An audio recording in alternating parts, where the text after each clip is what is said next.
which is Dr. Ann Hagen-Webb. Hi, Annie. Are you with us? I'm right here. So this is Annie, the namesake of this, the legislation for 2019. So Annie and my sister.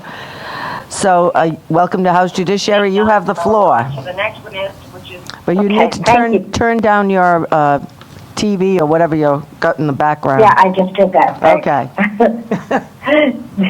Thank you, Vice Chair McEntee, and Chairman Craven and Vice Chair Knight for allowing me to speak in favor of Bill number 5725 tonight. As many of you heard testimony from me in 2018 and 2019, chronicling the sexual abuse I experienced as a child. But tonight I'm here with my more professional hat on as a licensed psychologist in Rhode Island and Massachusetts and a victim advocate specializing in childhood sexual abuse. Failure to report sexual abuse of a minor is a crime for a reason. It aids and abets more sexual abuse of minors, and unreported criminal abusers move on to new, unsuspecting child victims, leaving a trail of destroyed lives behind them. The employers and organizations that protect them and send them on to new positions in unsuspecting communities are just as responsible for those destroyed lives. I've reported before to this committee that childhood sexual abuse and rape victims rarely come forward early. The median age of reporting is 53. Sexual crimes are usually difficult to prove in a criminal court due to the lack of material witnesses. Civil litigation is often the only avenue for justice and the only opportunity to make public the names of perpetrators and their accomplices. Every time a sexual perpetrator is publicly named in a criminal or civil court, the children of this state are safer. They are protected from becoming unwitting victims of that sexual predator. Over my 20 years of specializing in childhood sexual abuse, I've seen dozens of victims abused by serial predators. Almost always, these predators have been protected by the organizations who employ them. Although my major expertise is in people abused by clergy, I've worked with those abused by private schools, public schools, and the Boy Scouts. In all these cases, the perpetrators were given free passes from the church, school, or organization to move on to new employment, protecting the predators, not the children. We've prepared employment timelines, as Carol told you, for many of the perpetrators that you'll hear about tonight. A quick glance at each of these timelines clearly demonstrates that the complicity of the organization. The employers knew but moved them on, hiding them in a new location. Tonight you'll hear testimony from two victims of Father Mark Antonio. They were abused in the same church on different times that he was assigned to that same church. He was taken out because he was abusing children and then sent right back in to abuse more. The Chancellor of the Diocese of Providence knew in 1970 that he was a predator, but transferred him to Iowa and eventually back to Rhode Island, abusing children all along the way. You'll hear testimony from three James Talbot victims, abused decades apart in two states. His supervisors suspected he was a predator even before his ordination. You'll hear from a victim of the notorious Brendan Smith, who victimized dozens of children across two continents. Howard White, who worked in a private school, St. George's in Milltown, abused minors while he was employed there. The headmaster, as you heard earlier tonight, let him go. He even gave him money for his travel expenses. He went on to abuse children in many states for 2 more decades, and he should have been stopped here. We've heard the excuses from particularly the Catholic Church, but other organizations as well, that we didn't understand the importance of the danger of child abuse back in the 60s and 70s. How gullible do they really expect us to be? I mean, everyone else knew to keep their children away from suspected molesters. Why didn't these organizations? That is not a valid excuse. If parents put their children in harm's way, their children are removed from the home by child services. Yet the court's interpretation of our current law gives organizations, employers, and supervisors a free pass to put children in harm's way. This cannot stand. These accomplices and protectors of criminal child abusers are perpetrators themselves. They should be considered just as civilly culpable for the horrific crimes that destroy and damage the lives of children. Please pass House Bill 5725. Thank you. Thank you, Annie, and thank you for your courage once again in coming forward. Any questions of this witness? Seeing none, we'll go on to the next witness, which is Jim Scanlon. Jim Scanlon, are you with us? I am. Welcome to House Judiciary. You have the floor, and thank you for hanging in there.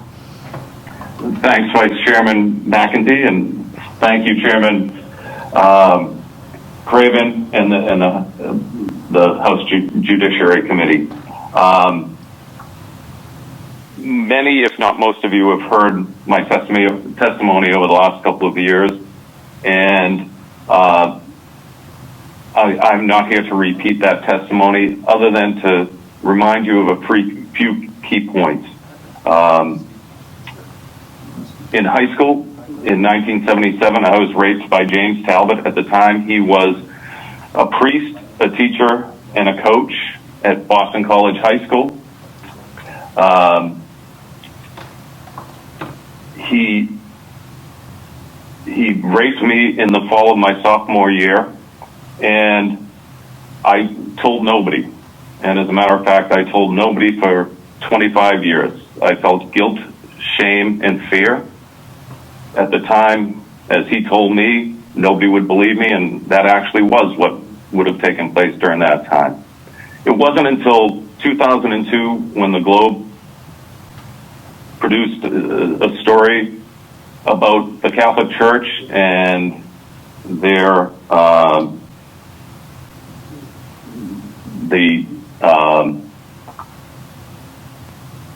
systemic problem of child abuse in the Catholic Church and the complicity of the church, that I decided to come forward. At the time, I had thought I was the only one who was a victim of Talbot, and then I realized that it was very systemic, and most importantly, that the church was complicit in this. It was that complicity that made me come forward anonymously to Walter Robinson, the head of the Spotlight team, and share my story with him. That was the first time I had ever told anyone what had happened to me. I hadn't shared it with my family, any friends, close friends or otherwise, and it was something I just wanted to go away. That complicity is what triggered me to pull my family, which I was raising Catholic at the time, out of the Catholic Church. And then it was through that process that I was fortunate enough to be able to move forward and testify against Talbot in a criminal case that eventually put him in jail. He's been in jail 2 times, once that was part of my testimony and another individual at BC High, and now recently he's in jail in Maine. I did not have to be raped. Through the trial in my case and in discovery, we found out that he had raped others before me, and then post BC High, he was moved from Boston College High School less than a year after I graduated, because he had been discovered by a coach who had walked in on him, and the church and the Jesuits at the time moved him from Boston College High School to Cheverus High School in Portland, Maine. And he would go on to rape others. And so you'll hear testimony from those who have been raped or victimized, abused by him prior to me and after me. And the fact of the matter is, through that discovery, we found through letters and phone calls during that discovery that the leadership of both schools knew what was going on and intentionally transferred him from one place to another. They were, by design, protecting and harboring him and moving him into situations where he could rape and be a predator again. This is hard for me to talk about because as I hear about stories of those after me, I wish I had come forward, but I couldn't. But in reality, the blame goes and the responsibility goes on the institutions who moved him.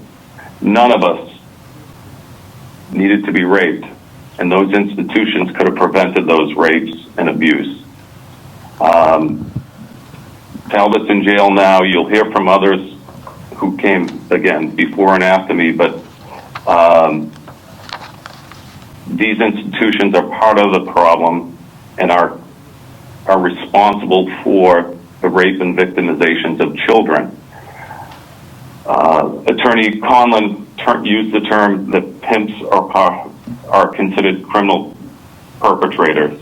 In this case, the church were pedophile pimps and protected them and didn't leave them behind, and to this day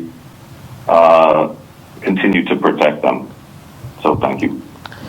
Thank you, Jim, and I know how hard this is for you, and I appreciate you coming forward tonight. So thank you very much for your testimony. Any questions Sure. of this witness? Seeing none, the next witness is Donald Hurld.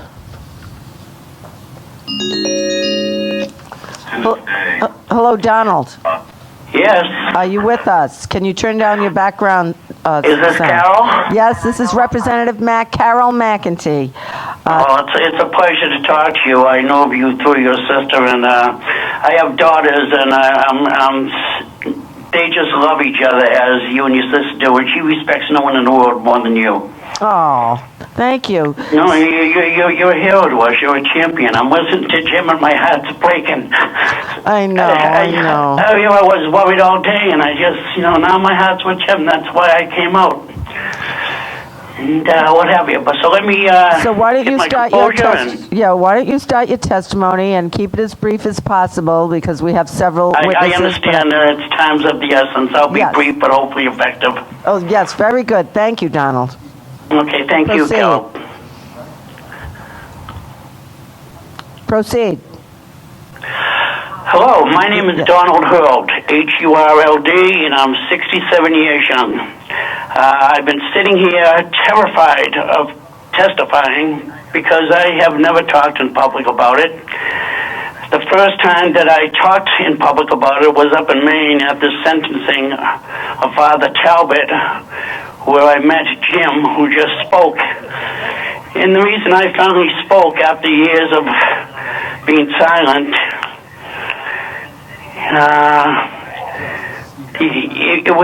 it was just not an option to talk about it. Coming from a tough town in Boston, South Boston, and Irish Catholic, and God forbid you say anything about the priest or your friend's mother. Those are fighting words. But hearing Jim took away my fear, because I feel so responsible for Jim, and Jim's the reason that I started talking of my abuse through Father Talbot. At the time when I first met Father Talbot in 1967, I was in heaven. I thought I'd gone to get heaven. I thought I had become one of God's chosen ones. He befriended my family. My father was on the board of directors at ABCD, which was Action for Boston Community Development, and they were sponsoring a program through the federal government which enabled the Jesuits to not only mentor us academically, but also take us on field trips on a daily, bi-weekly basis. And the field trips were at Western College, where all the priests congregate, and unfortunately, my experience went from thinking that I was chosen one to feeling like I was chosen for all the wrong reasons. It's hard for me to say rape. I heard Jim say it many times. I still can't bring myself to say that. But Jim is a source of strength to me, as was the lawyer Carol, who testified prior to him. She hid all the notes, and then, like my wife pointed out, she's also a victim. Nobody knows what a victim goes through. I had an alleged genius IQ as a kid. I was in advanced classes. I just had to find the means to get into Boston College High and continue my dream of having a better life than I did. I was one of 10 living in the projects in Boston. You went to bed hungry or beaten or a combination of the two. This was my dream. This was my hope. This was my future. And Talbot took it away. I didn't respond well, especially keeping it within. Instead of becoming the lawyer that I'd hoped to be and successful financially and otherwise,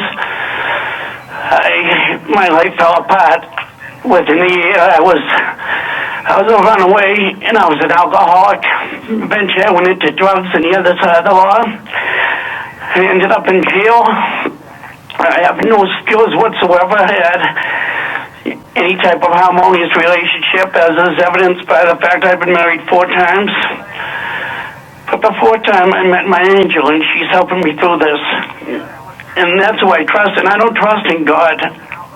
I don't know how God could allow those things to happen. I trust in my angels, my therapist, my fellow victims. This should not have happened. Not in the 60s, the 70s, the 80s, and the 90s by the same perpetrator. Shame on those who turned their head, or shame on those who waited and abetted this. The day I met Jim, I did talk loud and clear in the courtroom prior to the hearing and let Talbot know who I was and remind him, and his ears perked up. He knew who I was, and he heard me apologizing to Jim, and that meant the world to me.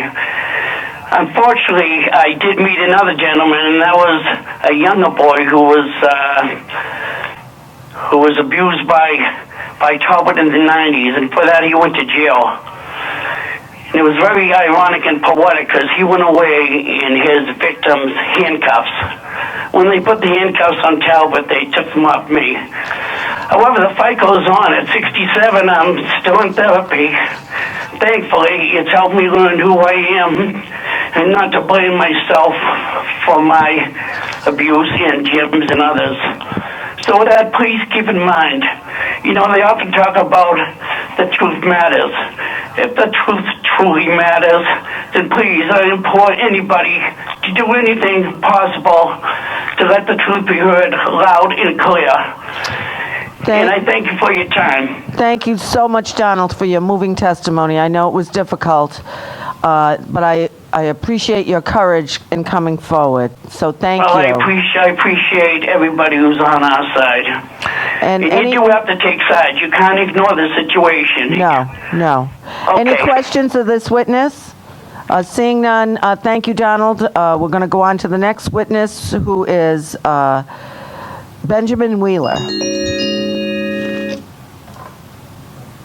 Benjamin, are you with us? Yes, I am. Welcome to House Judiciary. You have the floor. Try to keep it to under 5 minutes, please. Yes, ma'am. I appreciate everybody's time. I really won't be able to say anything better than what's already been said. I am actually the individual that the gentleman before me just spoke about the handcuffs. It's a day you never forget, and it's a day that you always want to forget. It's just, I try to live every day and move forward. I have a loving wife and family, and I'm one of the lucky ones. With that being said, it's a terrible thing, absolutely terrible thing. And going back to one of the earlier testimonies, wrongful death versus an 8-year-old child. Wrongful death, 3-year statute of limitations, terrible thing as well. But generally, the adults can help deal with that and process that in that 3-year time frame. And as an 8-year-old child, as I was, you have all your trust and love, I guess you could say, in an individual that's doing you nothing but wrong, harm, and fear. and you don't know how to process that. As I said, I was one of the very, very lucky ones, and I still, thank my lucky stars for that today.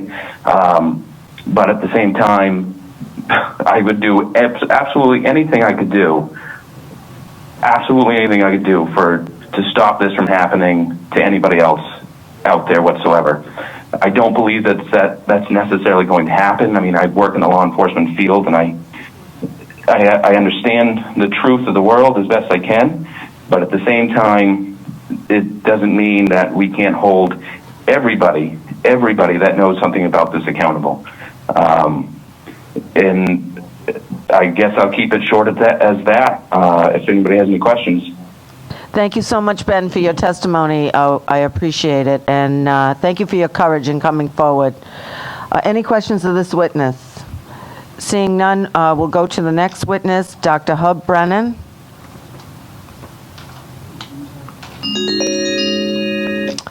Dr. Brennan. Yes, hello. Hey, Hub, how are you?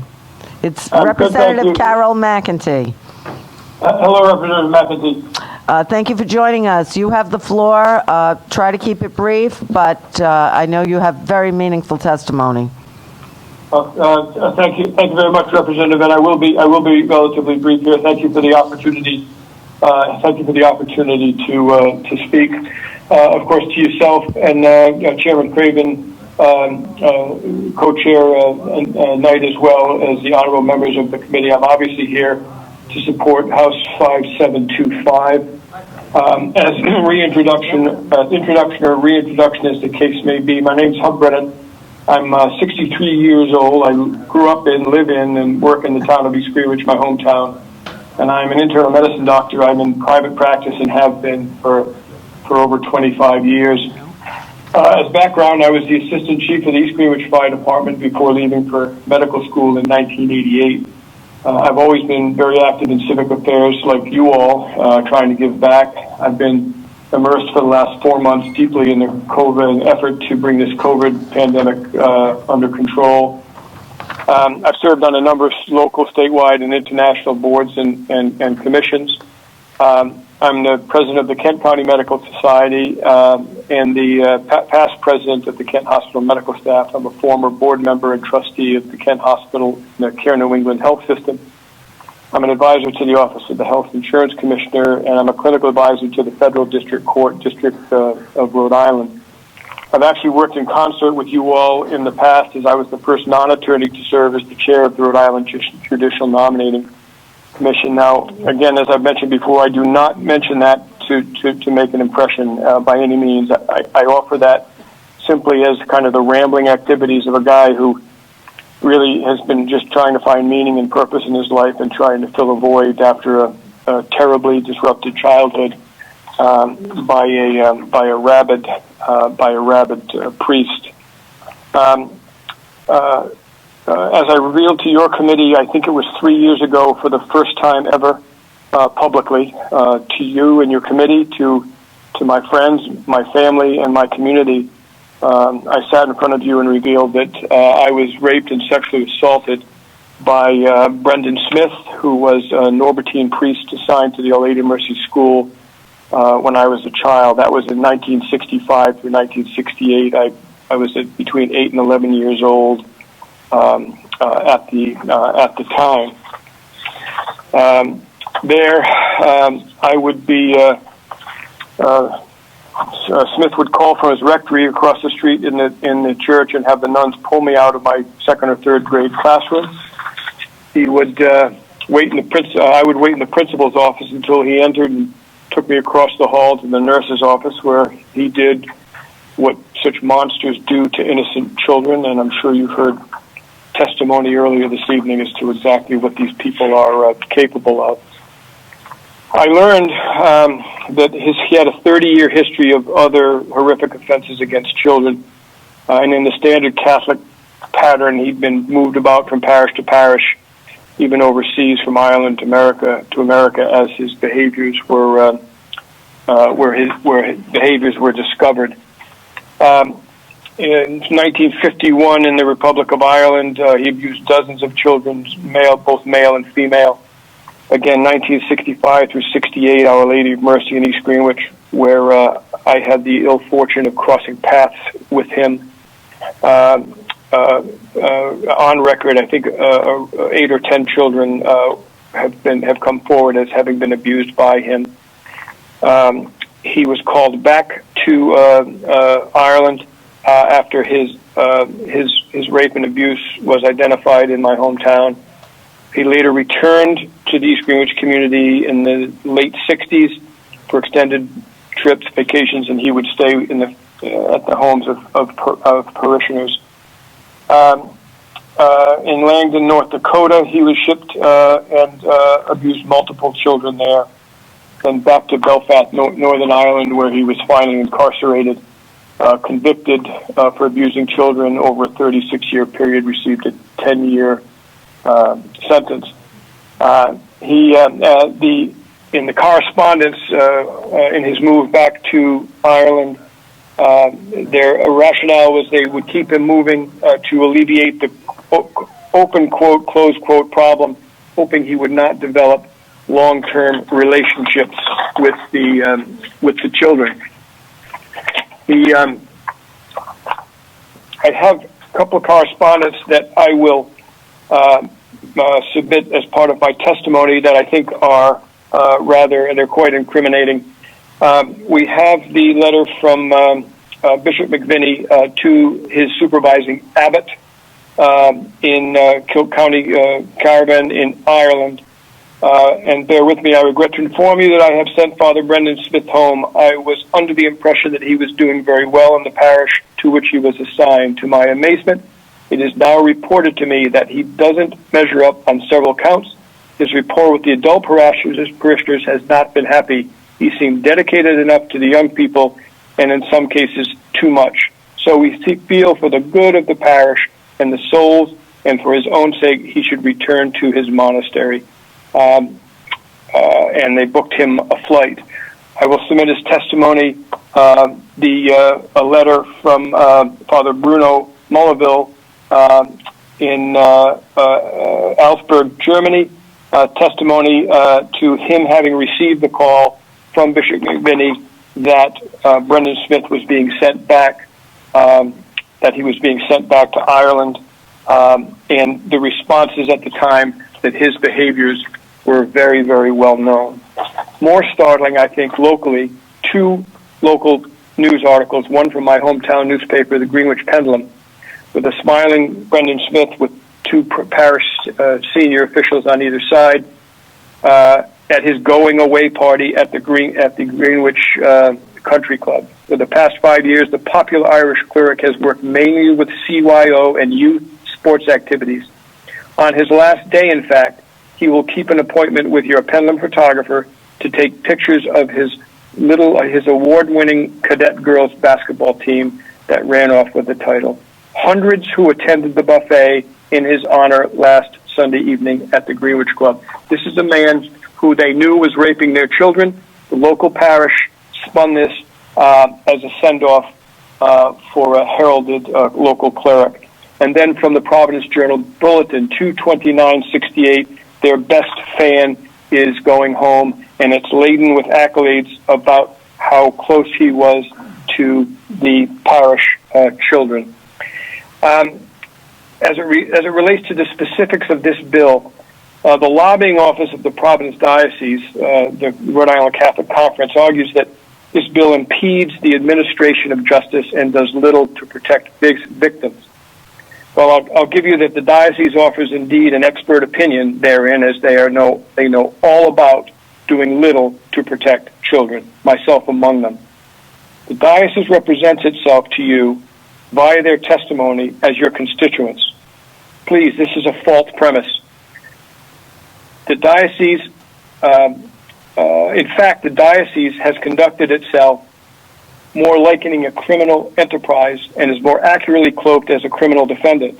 The church has effectively run a child sex ring for decades, actually for generations. They want you to differentiate between individual perpetrators and a neglectful organization. They discern that there's a difference there. The church, the diocese have not been neglectful. They've been active participants in the systematic rape of children. I want to leave you with one very, very brief story, and while it's not totally dramatic in gory detail, I think it's very, very stunning as we think about the systematic approach that the church has taken to this. After I testified before you the last time, I had a visit from an old firefighter friend who I had not seen in 10 years. He came to the office, he sat beside me in my office, and it was a meandering conversation that was going nowhere, but I could tell that my friend didn't want to leave. He looked at me and he said, "Hub, I'm going to tell you, it almost happened to me." The priest put me in his car, took me to a lakeside cabin. When we arrived at the lakeside cabin, there was another priest there with another child. Words were exchanged. My friend Peter was returned home safely. He held his hands up and he said, "I came that close to going through what I went through." That story shocks me to my core, and it should you. A question should be for us, and maybe this is a better question for the Attorney General. Who owned that property? Who rented that property? I want to assume it might not have been split between local priests. That may very well have been an institutionally supported or paid for site for the purposes that are obvious. With that, Representative McEntee, Mr. Chairman, bill sponsors, I thank you very much for your time, and I'm obviously in support of this legislation. Thank you so much, Hub, Dr. Brennan, for your courageous testimony. It's much appreciated. We have one question from you from Representative Justine Caldwell. Hi, Dr. Brennan. It's Justine Caldwell, your rep from East Greenwich. How are you? Yes, Representative. Thank you. Thank you very much. I'm good. Thank you. Thank you. I don't have a question so much as a comment. And first, thank you for your years of service to our town, especially in the past few months. So, not only is Dr. Brennan my constituent, but the church where he was abused, our OLM, Our Lady of Mercy, is also in my district. A school, a rectory, a church, sitting in a neighborhood with playgrounds and surrounded by families with young children. And I am very disheartened today. The testimony that Chairwoman McEntee and Dr. Brennan referred to from the Rhode Island Catholic Conference is signed by the head of that, who is Reverend Healy, who is the current pastor at OLM in East Greenwich still.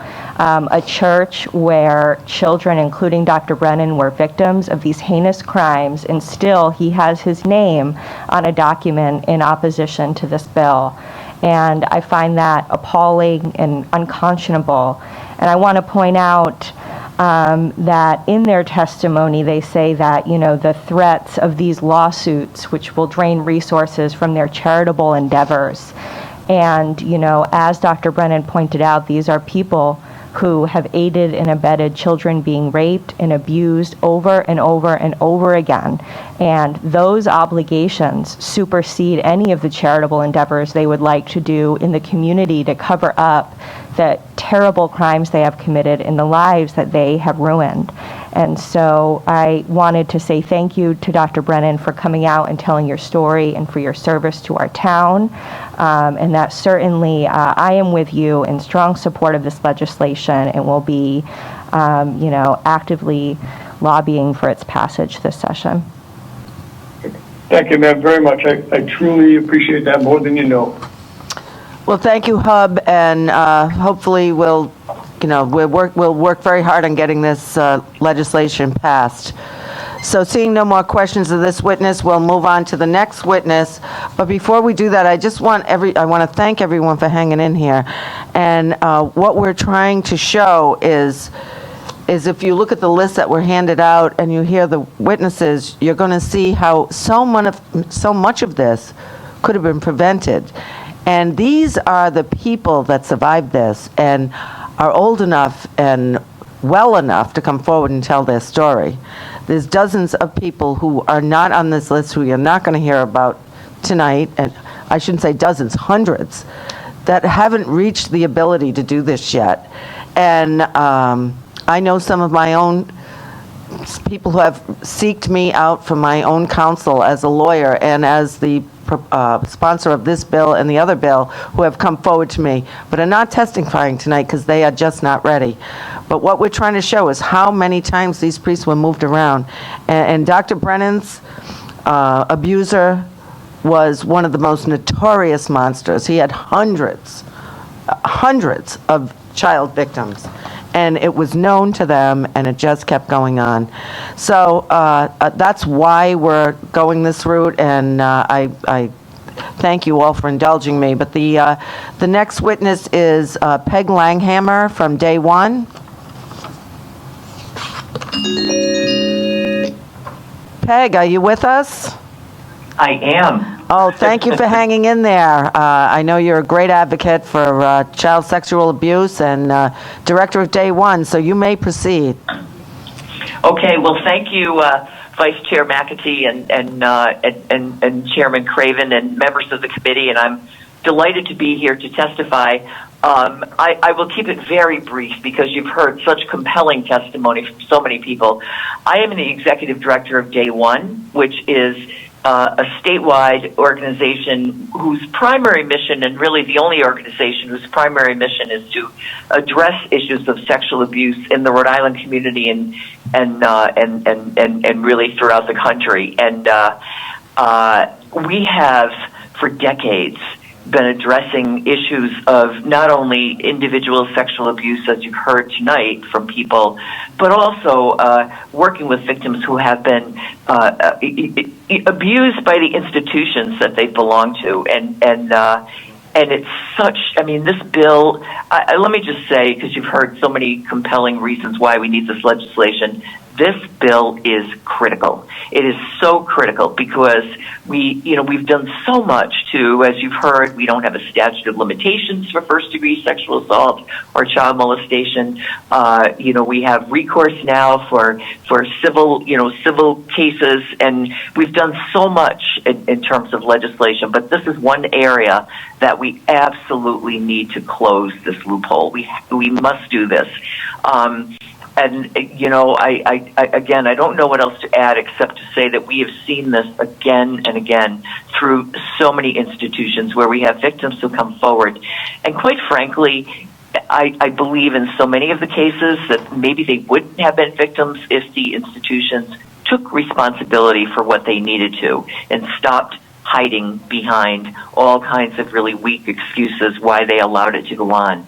So, let me just say, that, as we know, this bill will clarify the language and definition of perpetrator defendant, and it prevents what we've seen as a narrowing by the courts, and it will clarify what was and is intended to encompass the entire range of persons and entities, which the General Assembly, I believe, intended in last year's legislation, 2 years ago, actually. And I think many times you've heard from so many of these individuals, but whether it's schools or youth serving organizations or religious institutions, we've heard from all of them and why they can't possibly take responsibility for the behavior of individuals within their institutions. And it's time we put an end to this, and it's time we pass this critical legislation. I thank Rep. Hagan McEntee for sponsoring this, and everyone who testified tonight, the courage particularly of the survivors, and please pass this bill. Thank you very much. Thank you, Peg. Thanks for staying up with us. Any questions of this witness? Seeing none, we'll go to the next witness, which is Kyle Parati. Hi, Kyle. Are you with us? I am, yes. Welcome to House Judiciary. Try to keep it brief. You have the floor. All right, thank you, Vice Chair McEntee and Chairman Craven. I am Kyle Parati. I'm a reporter with the Mountaineer. It's a newspaper in North Carolina. You could say it's in the Asheville area. I had the horrific task of documenting and laying out Howard White's timeline. I believe Herman Durso previously mentioned Howard White. He's an Episcopalian priest who is now in jail for abuses committed here in this state. it's interesting because people are talking about aiding and abetting, and in Howard White's case, his abuses go back to the late 60s. And had the church held him accountable, the abuses would have stopped probably after St. George's School. Because the church wasn't held accountable, the church didn't hold him accountable. And to me, that is what this legislation is about, and that's why I'm in favor of it. So looking at his timeline briefly, Howard White was ordained in the 60s. He went to a school up in New Hampshire where it was found in an investigation in 2016 that he abused at least one boy, and then he made it over to St. George's, which was the case that Carmen Durso was involved in. And in that case, he took that student up to Boston. He took another student up to Canada, took someone over to England, and all of those students he sexually abused. Now, when he left St. George's, the headmaster at that time, who I believe has since passed away, actually had a complaint, not a complaint, but he had concerns about Howard White, fired him, but it's thought that he didn't report the abuse.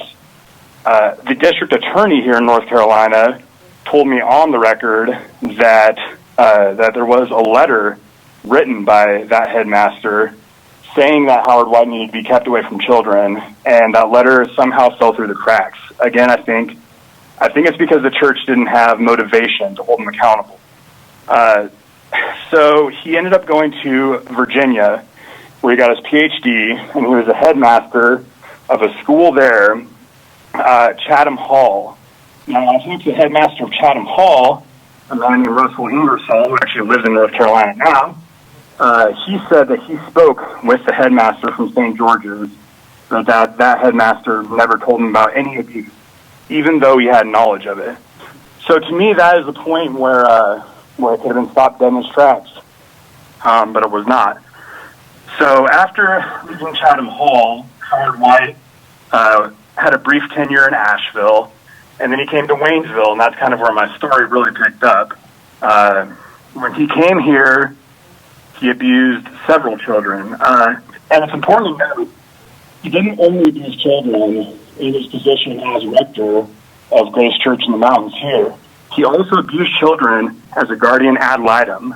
And he had a propensity for finding vulnerable children, children who misbehaved, children who maybe got caught, at this point, some of them are preteens, teenagers, maybe kids who'd partied a little bit, and he would lure them in with alcohol, and then he would abuse them. And he ended up pleading guilty to the sexual abuse and, in some cases, rape of 4 kids in North Carolina, 2 of which were through that guardian ad litem program, and then 2 of which were through the church. And I think it's important to note, maybe most important, that while he was in Waynesville, there was a boy in 1969 who he raped, who was actually his second cousin, an 11-year-old boy, while he was visiting home in West Virginia. And when the boy was raped, he kind of, like a lot of people do, went a downward spiral, and he was drinking a lot until the 90s. And when he quit drinking in the 90s, he decided he wanted to try to hold the church and Howard White accountable. So he sued the church and Howard White as a co-defendant. The case actually made it all the way to the state Supreme Court, at which point it was shot down due to the statute of limitations. So what's interesting about that is that the church here in North Carolina must have had knowledge that he was a co-defendant in that case, and yet they did nothing. And it turned out that there was at least one more abuse after that in 2004 before he left the church in 2006. So I think by looking at that timeline as a whole, you get a clear picture of how the church enables further abuse just by their own negligence. And again, in this case, it wasn't necessarily just the church. It was also friends.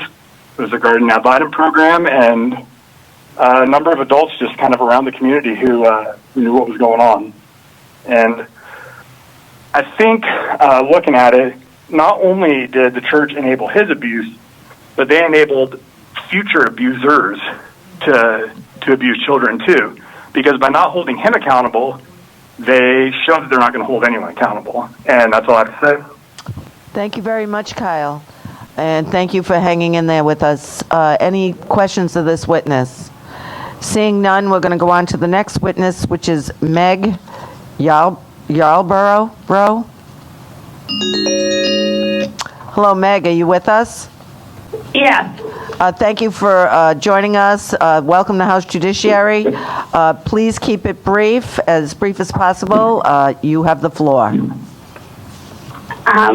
My name is Meg Yarborough. I am a victim of Hattie White from 1984 at Grace Church in the Mountains. When he was hired, he essentially went unchecked by the church after leaving St. George's for 47 years without the church being held accountable. Bishops moved him from diocese to diocese to get him out of their hair.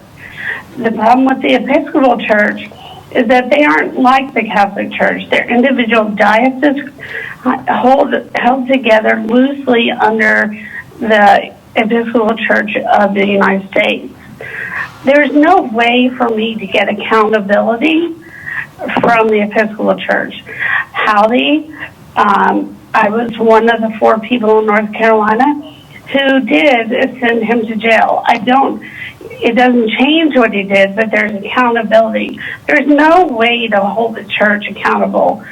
It's a group of billions, and at that time, mostly white men who, some of them are dead, and they didn't stop what they knew was wrong. And I think the loophole in your law needs to be fixed. The damage done to sexual abuse victims as a child is a lifelong battle. It changes who you are at the core, and it never goes back. Well, thank you, Meg, for your testimony. Any questions of this witness? Hearing none, we'll go on to the next witness, which is Pasco Troya. Hello, Pasco. Yes. Turn down your TV or whatever you have behind you. No, I got you on. Oh, I got the what do you call it? The stupid thing on. The hearing, the Capitol TV. Yeah, exactly. Okay. Just turn it down so we can hear you and we don't hear ourselves in the background. So anyway. Well done. It's all set. Okay. Welcome to House Judiciary. It's been a while since we've seen you. You have the floor, Pasco. Thank you. Hello, everybody. Try to keep it brief. Okay. I just want to say, first of all, Carol, thank you. And this is for Bill 5725. And listening to these stories again, I'm getting anxiety attacks. But my name is Pasco Troya. I'm a survivor of childhood sexual abuse and a co-owner of Survivor Speaks RI. And you should check it out. Check out survivorspeakri.org. Please let the following words sink in. Providence Diocese is literally a cold-hearted corporation. In 1992, I joined a lawsuit against the Providence Diocese Corporation with 37 other child abuse victims. 10 years later, we won a small victory for the exact subject we are here to address, child abuse in the Catholic Church. I discovered during those 10 years that the diocese does not care one iota about victims. They tell the media they care about every one of us. Behind closed doors, they say and do the complete opposite. Their actions literally speak louder than their words. Months ago, a news reporter asked Tobin about child abuse victims. Tobin's reaction came across sincere, combined with his caring words, indicated that he always cared for child abuse victims. As his behind-the-scene agenda, along with his cronies at the Providence Diocese Corporation, kept fighting to stop and dismantle the bill passed in 2019, which allowed victims to sue both of their predators. The sexual predator priest along with a predatory corporation. A corporation who placed innocent children right next to the hands of predators. A corporation who, once the predators were acknowledged, they moved the children. They moved the predator. A corporation that supplied an international cover-up for decades, more likely centuries, protecting pedophile priests instead of protecting children. The Providence Diocese allowed priests the freedom to molest, rape, destroy innocent children on their very own properties. The properties where their employed priests were able to live, work, and play 24 hours a day, 7 days a week. For the church to work so hard against these cases proves that Tobin doesn't care one bit about child abuse victims as he indicates in his public addresses. Instead, Tobin lies. He lies like the Pope who retired years ago to move the stink of child abuse a little further from the Vatican, which all sides must agree that the stink of child abuse has never left the church. Being an abused child destroys a life. Being a student at St. Mary's School in Cranston, Rhode Island destroyed my life. I was molested by priest Mark Antonio in St. Mary's School, St. Mary's Rectory, even in the basement of St. Mary's Church. Every time I was molested, it occurred on the property of the Roman Catholic Church, better known as the Providence Diocese Corporation. If the molestation rate of children in the Roman Catholic Church occurred at any other worldwide corporation, their doors would be closed, locked, and the keys thrown away decades ago. The reason these doors remain open are because the main goal of this institution is to preach and teach about God, Jesus Christ, and the Holy Spirit, and share faith, hope, and love with their parishioners. The exact opposite of what they do. Instead, they use God's name to hide their dirty deeds behind. In spite of the diocese, I truly love God. When the bill passed in 2019, the church played their poker hand close to their chest. They even supplied a list of priests who abused children starting in the 1950s. St. Mary's Church in Cranston had the most predator priests in the state. The number was 8. They supplied this list of predator priests to give the impression they care. So the men who came forward to sue under the new law in 2019 had their legs cut off at their knees. When they were informed they could sue the priest, but they could not sue the cold-hearted corporation better known as the Providence Diocese. When child abuse occurs at your institution and you dish out $3.2 billion in America and another $1 or $2 billion to other countries around the world, it proves that the child-abusing priest you allowed in your institution, along with the international cover-up you supplied, places the institution and the priest at the exact same level of blame for numerous decades of child abuse. Without the institution's involvement, the rates of child abuse would have never occurred at so many locations or at the rate that it has. Give these victims what they deserve. Everyone knows these molestations occurred, including the priest, including Tobin, even including the guy who lives in Rome. Please do not abuse these childhood victims, this time as an adult. Allow them to write, to hold the parties accountable who were. I just want to say one fast thing and I'll hang up. I read the Post from the Rhode Island Catholic Conference today, and I choked. The excuse used by the diocese to keep the statute of limitations is because they enable claims to be investigated and decided fairly, while facts are fresh, memories are vivid, and relevant evidence is still available. Those are their words. I got news for you. Facts are ripened and memories are deepened, because when you're abused, a child, the memories never fade. The diocese themselves allowed these lawsuits to become stagnant for decades, and now they complain because these cases happened too long ago. They themselves caused the years to erode. A plan that I really believe this cold-hearted corporation has planned a long time ago. Thank you very much. Thank you, Pasco, for your courageous testimony and for hanging in there with us. Very Thanks, baby. compelling. Have a good one. Any questions of this witness? Oh, yeah, any questions? Come on, let's go. No, I think we're good. You covered it all. So Thanks, baby. Hey, bye-bye. we'll move on to the next witness. Let's see, where am I?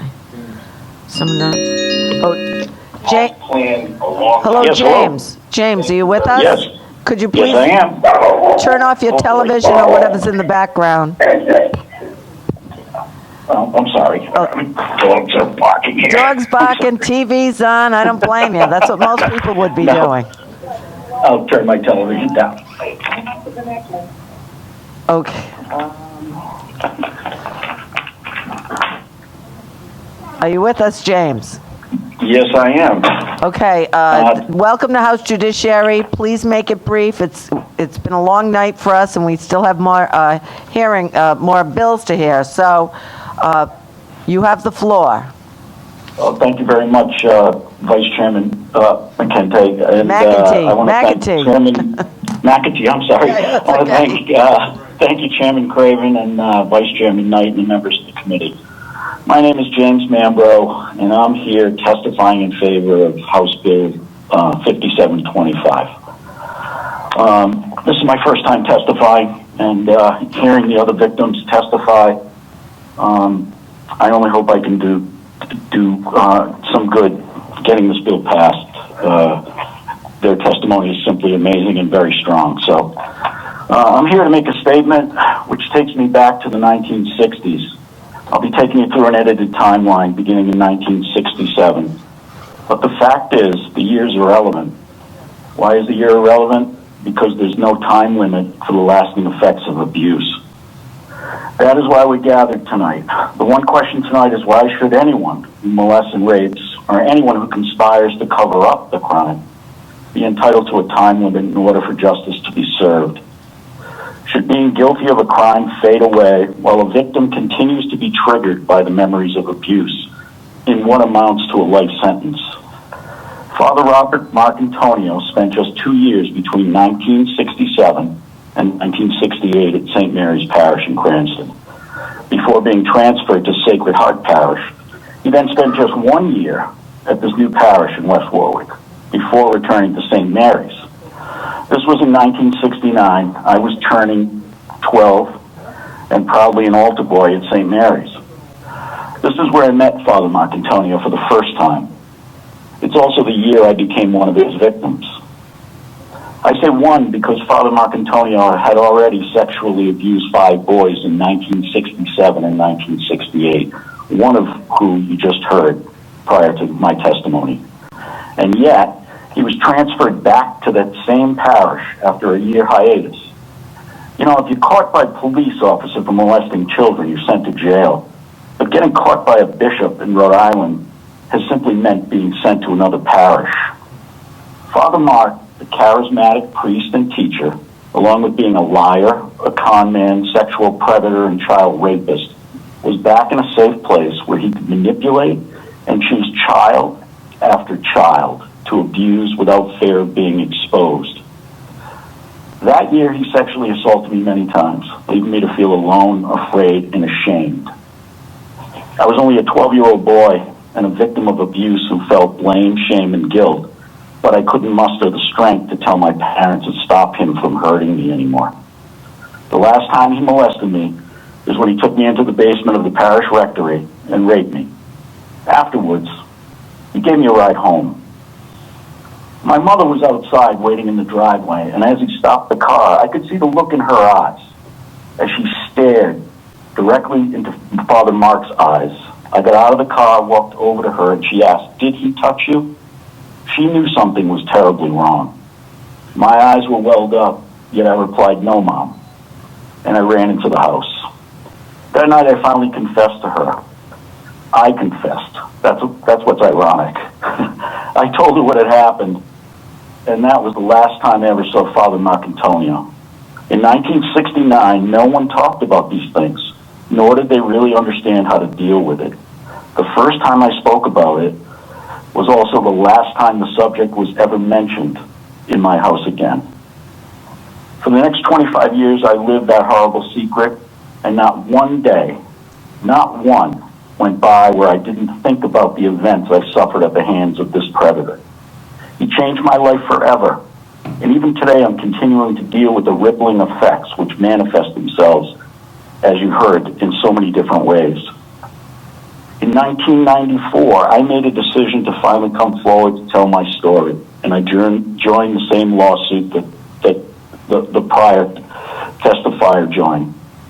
And to take the first step in removing the word victim from my vocabulary. What once was a 12-year-old, unable to defend myself, was now an adult who was ready to expose the truth and hold accountable the man who committed this heinous crime. After coming forward, I also discovered the lengths that the diocese had taken to conspire to conceal the crimes and turn a blind eye to them, allowing these criminals to continue to sexually abuse and destroy the lives of other children.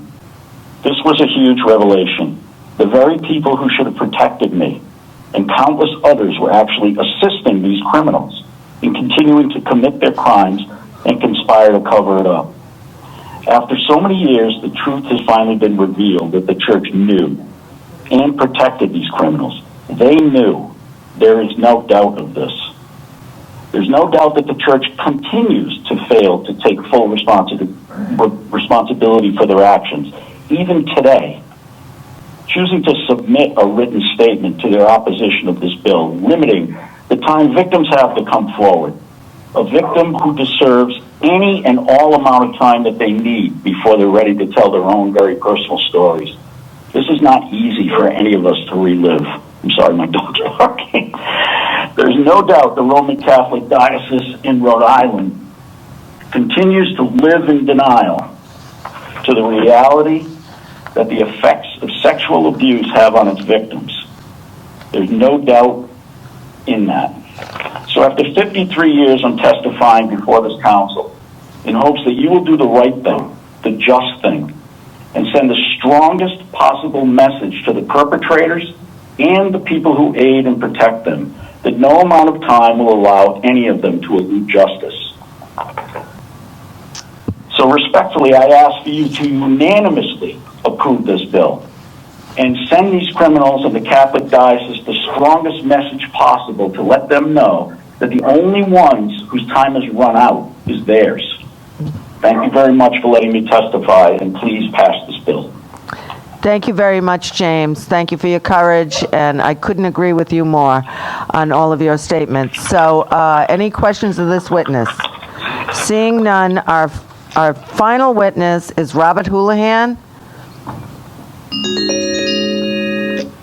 Hello, Robert.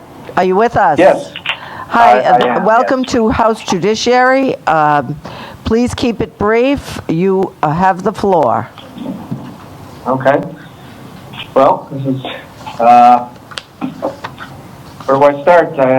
When I was 7 years old, speaking of, sentencing, Norman Demers, Father Norman Demers, known as Stormin Norman Demers, I feel sentenced me to a life sentence. It's possibly a death sentence. He assaulted me and he gave me my young body to another man at St. Joseph's Church in the rectory. He was determined to hurt me, demean me, and he did this to probably hundreds of boys. Suicide is a very common reaction to the kind of assault that Demers did to me, and I first experienced that when there was a boy who was a few years older than me who went to Moses Brown. I guess instead of going to church or going to CCD class on a Sunday, he had climbed a telephone pole either Friday or Saturday night before. Having to go to church, he grabbed the electrical line and killed himself. And Norman Demers was very happy about that. He spent an hour in CCD class in front of a group of children describing what happens when somebody electrocutes themselves, and he was very specific about, what happens to the penis of somebody who electrocutes themselves. I think it's widely known that Demers was a beyond a disturbed person. He was the Jeffrey Epstein of Rhode Island. I think everybody knew that.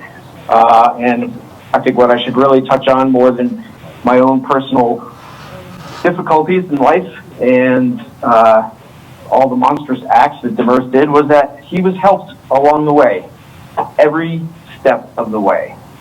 He was fired from Fatima Hospital evidently for having sex with a 12 or 14-year-old boy. He was fired a year or two before my family went to St. Joseph's Church from the ACI for sexually assaulting prisoners at the ACI. And his reward was a church on the east side on Hope Street. So they gave him that, where he, my family met him, unfortunately, where he had trafficked dozens, hundreds of boys from, different countries like Haiti and Guatemala and the Dominican Republic. He always had half a dozen boys with him in the rectory. There were people that witnessed parties. He went on to found something called the Haitian Project with the Moynihan brothers, and he was arrested and jailed. A young woman went there, and he was very blatant about things he was doing. She had him arrested and jailed, and the bishops at the time, Gelano and Agnell, worked tirelessly on her and lied to her, told her that he was going to be prosecuted in Rhode Island. He was brought back to Rhode Island and just moved to another church. This is a common story, and I think it continues today. Recently, in the last few years, we saw this priest Bucci from Warwick make international headlines saying that pedophilia never killed anybody. Insane and pretty obvious where his thoughts lie. This current Bishop Tobin is kind of nitwit with his Twitter declarations. He employs this guy Bucci. People have told me he put known predators in charge of schools in Pittsburgh.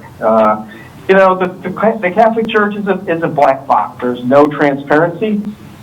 It doesn't care about the well-being of its patrons. It doesn't care about the well-being of children in its care. It only cares about its power and money. And I personally feel like, as an American, as a product of the public school system of Providence, I went to civics class and they tried to tell us how the world works or how the government's supposed to work. I have absolutely no faith that there's the rule of law in the United States anymore because of this. I see this church acquire billions of dollars in PPP funds illegally. I see this church, cozy up to powerful people and politicians. It seems like it's a black box, and it doesn't think it's above the law. It thinks it is the law. The United States is a new country. This thing's been around for thousands of years. It thinks it's the law.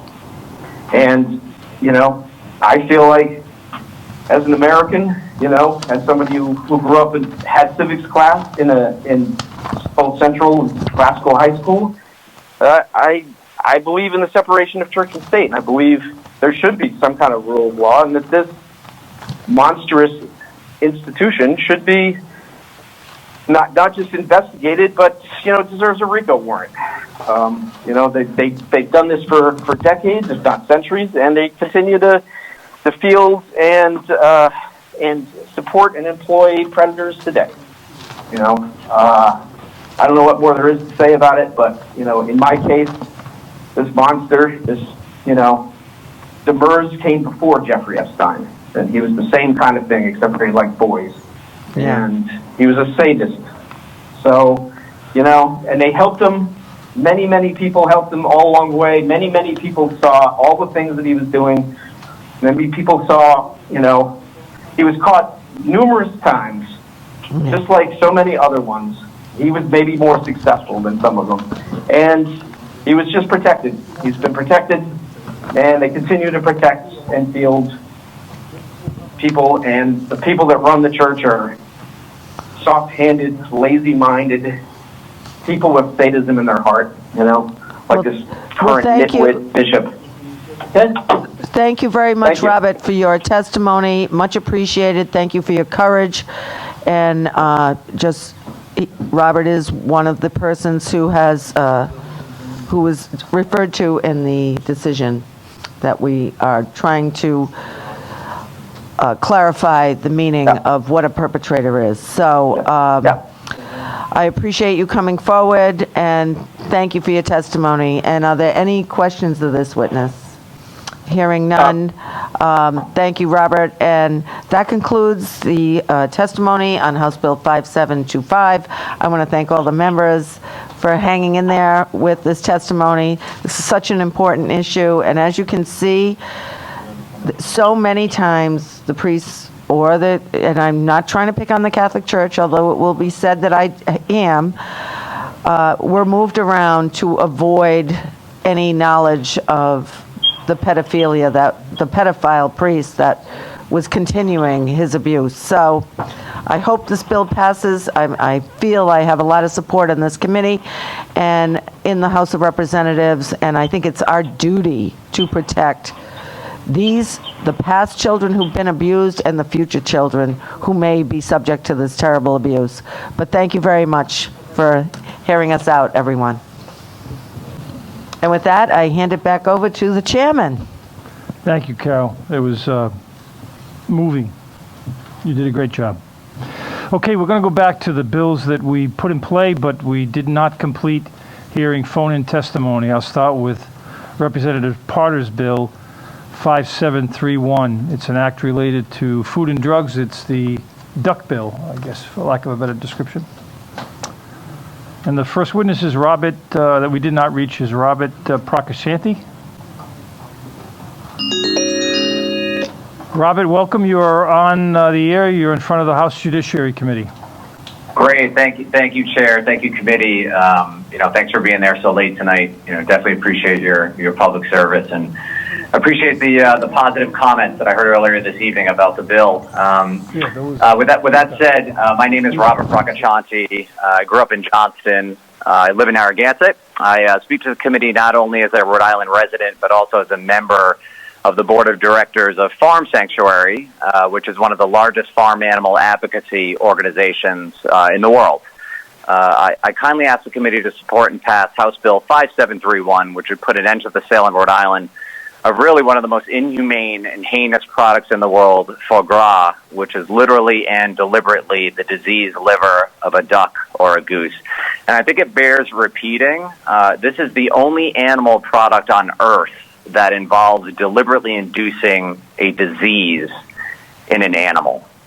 In the interest of your time, because I know it's really late, I've submitted written testimony, so I'm not going to read from that. I just want to make three quick points. Number one, the industry standard is still 100% what Representative Potter described earlier this evening. There is no humane aspect to this process in any way, shape, or form. But you don't even need to take my word for it or Representative Potter's word for it. All you need to do is go to the website of the largest foie gras producer in the United States, Hudson Valley Foie Gras.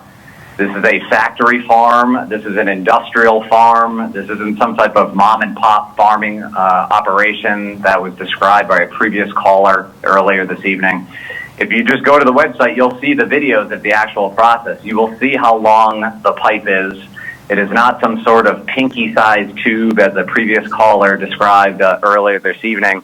And what's even crazier about the videos is that you can see that the birds are actually scared. And this is what they post on their own website. So again, you don't have to take our word for it. All you need to do is go to the website. You have also received written testimony from renowned veterinarians and animal welfare scientists who can attests really to the incredible cruelty of this product. Number two, as described earlier tonight, Rhode Island would not be the first to ban this product. It has been banned by New York City and California. Both of those laws are still in effect. Neither have been rescinded. New York City's law was passed in October 2019. I know there was a little confusion earlier this evening whether or not that law was still in effect. It is. Whole Foods refuses to sell it. Well-known restaurateurs such as Wolfgang Puck refuse to sell it. So again, I would ask if this process has somehow changed or is now somehow humane. I would ask why retailers such as Whole Foods and restaurateurs such as Wolfgang Puck refuse to sell the product. It has been banned in multiple countries around the world, and it is on the verge of being banned in post-Brexit Great Britain as well. So again, if this product is somehow humane, why are entities to this day continuing to ban it? And then the last point is that there are no farms in Rhode Island that produce foie gras, so this would have zero impact on Rhode Island farming. This does not interfere with any financial interest of any farm we have here in the state. Also, the overwhelming majority of restaurants in Rhode Island do not serve foie gras, so this would not have a negative impact on the Rhode Island restaurant industry.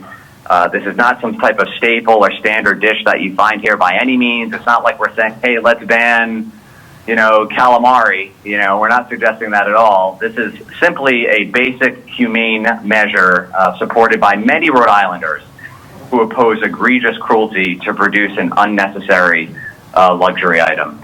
And with that said, thank you for your time and consideration, and I appreciate you being there so late tonight. Thank you very much. That concludes testimony on Representative Parter's Bill 5731. We'll go to the next bill, which has been put in play, but there are two witnesses that have not testified. House Bill 5609, sponsored by Representative Kislak. The first witness would be U.S. Senator Paul Strauss. Thank you. Thank you. Senator Strauss, are you on the air? I am, yes. Thank you very much for hanging in there. You're on the air before the House Judiciary Committee in the state of Rhode Island. Well, thank you very much, Mr. Chairman. I appreciate the opportunity to join you here tonight to speak in support of House Resolution 5609. It means a lot to those of us in Washington, D.C. to know that we have the attention of our elected colleagues in the state of Rhode Island as we struggle for our equality. I have been listening to your proceedings tonight with great interest. I had the privilege of having, as a friend of many years, the Honorable Peter F. Martin that served on that committee representing District 75, Newport. And I know that the people of Rhode Island are folks that care about our democracy, care about our country, and the importance of statehood for the District of Columbia is one that is important to all of us in the United States. It may appear that this is a bill that affects mostly the rights and obligations of those of us who live in the capital of the United States, but I think it's important if we're going to stand up for the democratic principles that have made this country great, that we stand united in support of freedom and equality. Right now, the residents of the District of Columbia don't have the opportunity to be represented by a state legislature that has actual autonomy over its own jurisdiction. As you struggled with some very difficult issues tonight, it became clear how seriously you take your obligations to legislate on behalf of your constituents. In the District of Columbia, we have an elected council that functions like our state legislature. They pass laws to protect the citizens of Washington, D.C. But any one of those laws can be overturned by a Congress that's not as committed to our interests as our locally elected officials, a Congress that frequently denies self-determination to the people of Washington, D.C. Right now, as our nation faces so many problems, it would be well served by the addition of 2 more United States senators and a voting member of the House from Washington, D.C. to help our country come together and face the many problems that we're dealing with right now. The support of the Rhode Island House would mean a lot to the over 700,000 Americans in Washington, D.C. who deserve the same rights as other taxpaying Americans, and I hope we can count on your support. In the words of your Vice Chair, who I have listened to tonight, are you with us? I hope you are. Thank you so much for this opportunity. Thank you, Senator. Appreciate your testimony and appreciate you hanging in there. And we will do our best to see if we can nudge our own delegation to support this bill as well. I appreciate that. Thank you. We're proud to have the co-sponsorship of your two great senators, but the support of your state legislature will show that this is a grassroots effort by Americans at all levels of our government. So thank you. Thank you. Any questions of the senator? Yes. Thank you, Mr. Chairman. Senator, this is Representative Vella Wilkinson from the city of Warwick. Could you please explain to me what, if anything, was done for your constituency regarding the COVID-19 funds? Yes, I'm glad you raised that question because in the first two bills that were passed by the Congress, we only got 1/3 of the resources. And the basis for that was that we were a territory and not a state. Now, the virus, unfortunately, didn't understand the political distinction. And so it didn't make us only 1/3 sick, or it didn't only affect 1/3 of our citizens compared to the rest of the population, but we were treated differently, even though we paid full federal taxes, unlike the other territories. And so we're glad that the most recent bill restored some of that funding, but for a long time we've had to battle this virus without the resources that the other states got. And it's typical of the kind of discrimination that we face, even though we pay full federal taxes, serve in the military, juries, meet all the obligations, we just don't have the same rights. And statehood would fix that for us. Thank you. Thank you, Mr. Chair. Thank you. Any other questions of Senator Strauss? Seeing none, the last witness on this bill is Hannah Stern from the ACLU.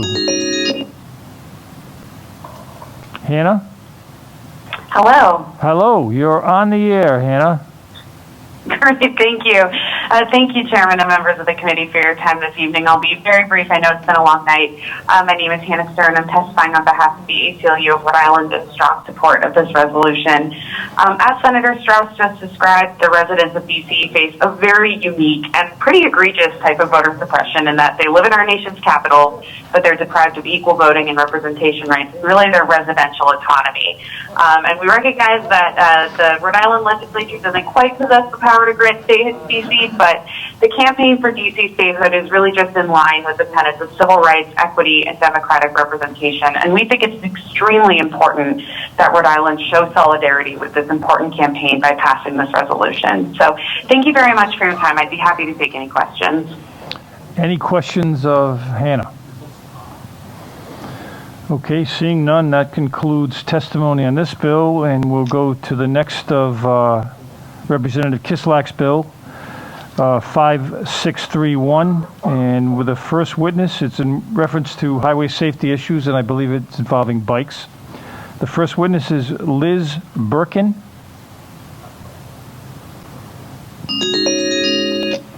Testimony on this bill, and we'll go to the next of Liz? Yes, hi. Could you turn down the volume on your computer? Yes. Thank you. Yes, I just did. Thanks. Hello? Yes, I'm here. Oh. You're on the air. I'm so sorry. I'm so sorry. Thank you so much to the members of the committee. It's such a late night, and there's been so much powerful testimony and so many important bills. Thank you so much for your service. My name is Liza Birkin. I live in Providence. I organize the Providence Streets Coalition and a member of the Rhode Island Bicycle Coalition. I primarily bike to get around, but I also drive, take the bus, and walk.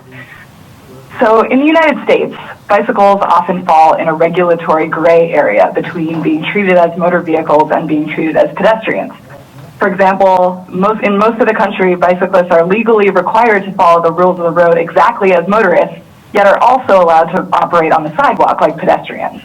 And so this just causes so much confusion and frustration among all road users because nobody is quite sure how and where bicyclists should ride.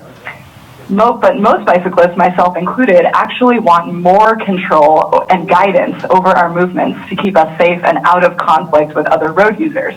We want the same things that drivers have: lanes, signs, signals, and traffic laws that make sense for our mobility choice. Because, sorry? I'm sorry. Go ahead. It's my fault. I had my microphone on talking to someone else. I apologize. Okay. No worries. I'll continue. Neither cars nor pedestrians, bicycles are light machines that take up minimal road space and travel at low to medium speeds. They're specific. But bicycle operations should be regulated and designed for in a way that provides maximum safety, efficiency, and comfort. The current animosity on the street between drivers and cyclists comes from a place of resentment and fear. Drivers hate that bicyclists act unpredictably because they might hit them and don't want to live with the guilt, of course, that would come with a fatality or injury. And bicyclists act unpredictably because the streets and laws are not at all designed for them, and they're just trying to stay alive while getting where they need to go. There's also zero standardized education for bicycling, which this bill would fix by having the Department of Education develop programs for elementary and middle school students, which is already happening, being piloted in a couple of schools. Because, think about it. Who taught you how to ride a bike? Did they know the traffic laws? What did they teach you? Or were you taught at all? Basic free bike education for all is crucial to solving the problems on our streets. Again, everybody deserves to get where they're going safely and easily. Passing this Roadway Safety Act would do just that. Every provision in it updates and clarifies the rules of the road, creates safer, more hospitable environments for everybody. Updating the rules for turning and stopping, yielding at intersections, honking, giving towns and the state more control over setting speed limits, classifying e-bikes, improving the safety education, and reckless driver accountability. All of these are crucial tools for making safe and equitable streets.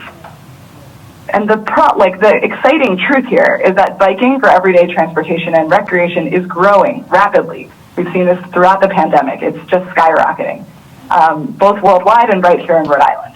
And if we do nothing to accommodate people who ride bikes, the current chaos, stress, and danger of sharing the road is only going to continue and worsen. But if we provide specific physical as well as legal infrastructure for those who bike, more people will be able to start choosing this healthy, sustainable, and affordable way of traveling and act in predictable and responsible ways. So I really hope that you recommend passage for this bill, and thank you so much to all the sponsors. Thank you, Liza, for your testimony. Are there any questions of Liza Birkin? Seeing none, that concludes testimony on House Bill 5631. And we had a witness that wasn't able to hang on House Bill 5872 by Representative Baginski. So that will close that out. And we're down to one more bill that we did not take testimony from at the time the bill was placed in play by the sponsor. It's House Resolution 5099, sponsored by Representative Morgan. And the only witness on this list is Gregory Wasmuski.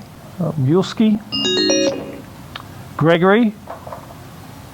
Yes, that is me. You are on the air. Thank you once again for having us all out here. There have been a series of bills and resolutions tonight that have been evocative, provocative, and extremely important. I'm here to speak in support of House Resolution 5099.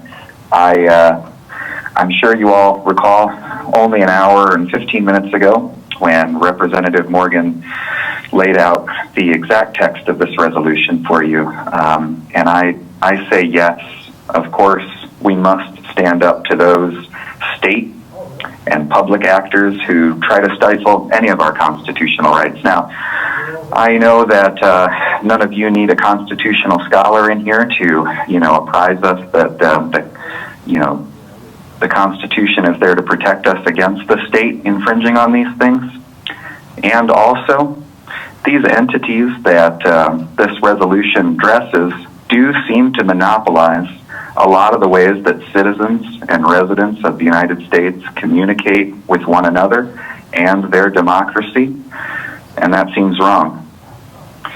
Moreover, these companies have developed and sold to us very addictive environments that profit off of our behavior that we use inside of those platforms, and we, the people, don't see a dime for any of that. Now, again, I appreciate the heart and the passion and the thrust of this resolution. And, you know, maybe let's be bold, as the representative for District 26 suggests. Just a few caveat dictors, however. You know, COVID is real. Coronavirus does ravage lives. It is running across this country at a higher rate than so many others. Masks won't hurt us. They don't hurt us. In fact, they seem to help. You know, there's this weird conspiracy called QAnon. It's an anti-Semitic Nazi cult recycled in the modern age. It is also not probably protected constitutional speech for armed insurrectionists to storm our Capitol, nor should it be acceptable practice to protect people that seek to engage in that kind of behavior, not on our soil. However, once again, we must stand up to these monopolies somehow. We must reclaim the ability of our citizens and residents to communicate with one another, carry on commerce, and communicate with our democracy that doesn't put our lives in danger, our minds in danger, and lead people down rabbit holes that don't lead to anything but vermin. Thank you so much for your time. Thank you for Representative Morgan bringing this resolution, and thank you all again for everything that you do here in Judiciary. Always a pleasure to be here after hours with you all. Thank you. Thank you, Gregory, for your testimony, and that concludes testimony on House Resolution 5099 by Representative Morgan.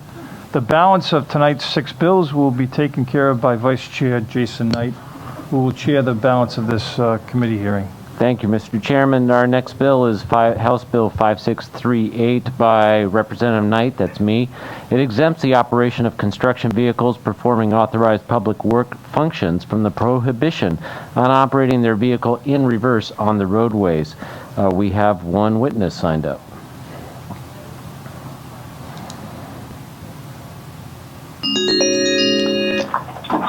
Hello, Mr. Walsh. You're on with the House Judiciary Committee on Bill 5638.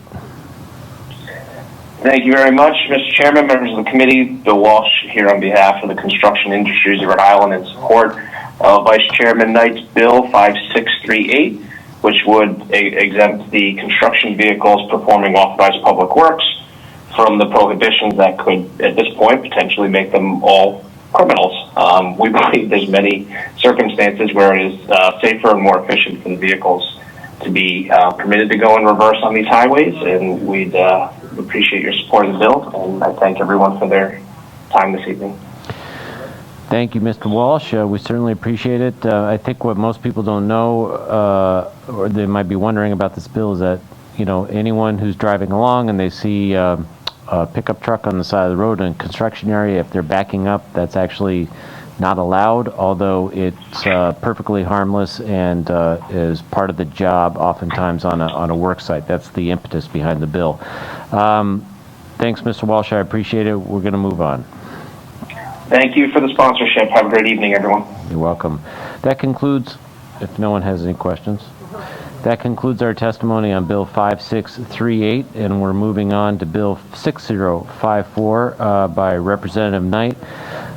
This is an act which would make changes to the motor vehicle laws by repealing the sections that require the filing of a security or bond with the DMV following a motor vehicle accident in which the operator of the vehicle does not have insurance.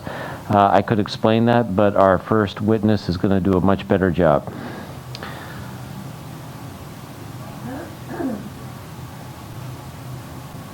Mr. Booth.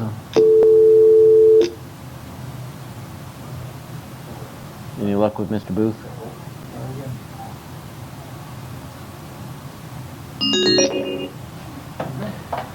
Brad? Yeah. Hi, Mr. Booth. You're on with the House Judiciary Committee on Bill 6054. go ahead and give us your testimony. Keep it tight, if you will, given the hour. Will do. Thank you, Vice Chair Knight and honorable committee members. Thank you for the opportunity to address you this evening. My name is Brad Booth. I'm Chief Legal Counsel for the Division of Motor Vehicles. The DMV strongly supports House Bill 6054, which, despite its length, simply eliminates the DMV's authority to impose two types of administrative suspensions on motorists involved in accidents who lack insurance. What this bill does not do is allow uninsured motorists to evade appropriate court-imposed penalties for their failure to maintain insurance. The first type of DMV administrative suspension that would be eliminated is for failure to deposit security following an accident. Current suspension process commences when an insurer sends to the DMV a report of property damage suffered by its insured at the hands of an uninsured party. The DMV then conducts a hearing and will suspend the license and registrations of the uninsured party if we come to the conclusion that there is a reasonable possibility of a judgment being rendered against the uninsured party. Not a guarantee of a judgment or even a substantial likelihood of a judgment, but a reasonable possibility. This low threshold, in effect, allows the DMV to determine ultimate liability for the accident in a preliminary administrative hearing. Such a consequential decision should be made by a judge or a jury who grants a judgment against the uninsured party after a full trial. And when a judgment is entered, the DMV will continue, as it does under current law, to suspend the license and registrations of the uninsured party when it is notified that judgment remains unpaid. The second type of DMV administrative suspension that would be eliminated is for the failure to have insurance at the time of the accident. This process is a holdover from the days when the only tool the DMV had to enforce insurance requirements was the retroactive examination of the accident reports. This process is duplicative of two separate avenues of insurance enforcement. The first being by law enforcement who retain the ability under this bill to cite uninsured motorists at the time of an accident. Tickets are issued and again adjudicated in court. And this avenue will be further strengthened by the proposed modifications in the judiciary's bill discussed earlier this evening. Second avenue is at the DMV, where since 2015, through the Electronic Insurance Verification Program, we proactively identify motor vehicles that lack insurance and take appropriate action against the uninsured's license and registrations. In the 6 years of administering this program, we have successfully reduced the number of Rhode Island registered uninsured motor vehicles from 10% to 4%. This equates to over 50,000 less uninsured motor vehicles on our roadways. We continue to develop methods to enhance this program to further reduce that percentage. Eliminating this holdover retroactive review of accident report suspension process will free up DMV resources in the adjudication office to make these improvements to the program and to all other areas of customer service in that office. Thank you for your time, and I'm happy to answer any questions you may have. Does anyone have any questions for Mr. Booth? Seeing none, thank you, Brad, for your testimony tonight. We appreciate it.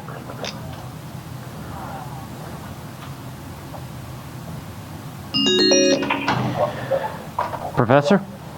Yeah. Hi, you're on with the House Judiciary Committee on Bill 6054. Go ahead and give us your testimony. Hi, this is Andy Horwitz. I'm the Assistant Dean for Experiential Education and a Professor of Law at Roger Williams University. I'm testifying in my private capacity. I do a tremendous amount of work with low-income folks who are struggling with issues of driver's license suspension. A driver's license is an absolute necessity for people who are, for most of us, frankly, but in particular for people who are poor and low income. And I have had many experiences with the kind of suspensions that this bill would eliminate. And therefore, I'm happy to be here to throw my complete, unequivocal support behind this particular legislation. What these suspensions do functionally is turn the state, specifically the DMV, into a debt collection agency.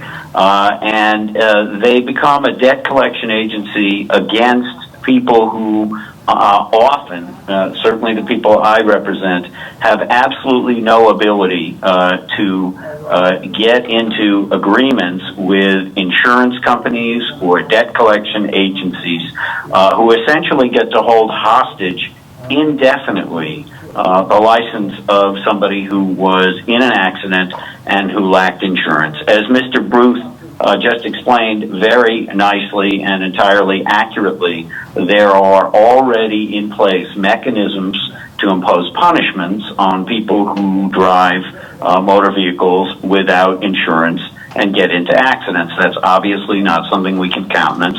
It's obviously something that needs to be punished.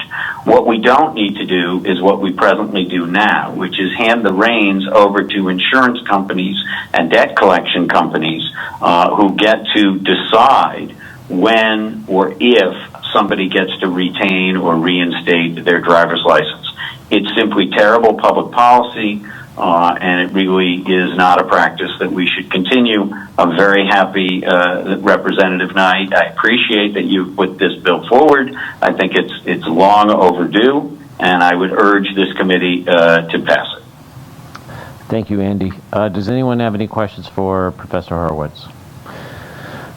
Seeing none, thank you for staying up so late with us. And go ahead. I'm just going to say my pleasure. Thank you. Thank you, Andy. That concludes our testimony on 6054. And we're moving on to Bill 6084 by Representative Palella. It provides for a minimum qualifications for court constable to include education, military, or law enforcement experience, and drug and psychological screening. And we do have one witness signed up.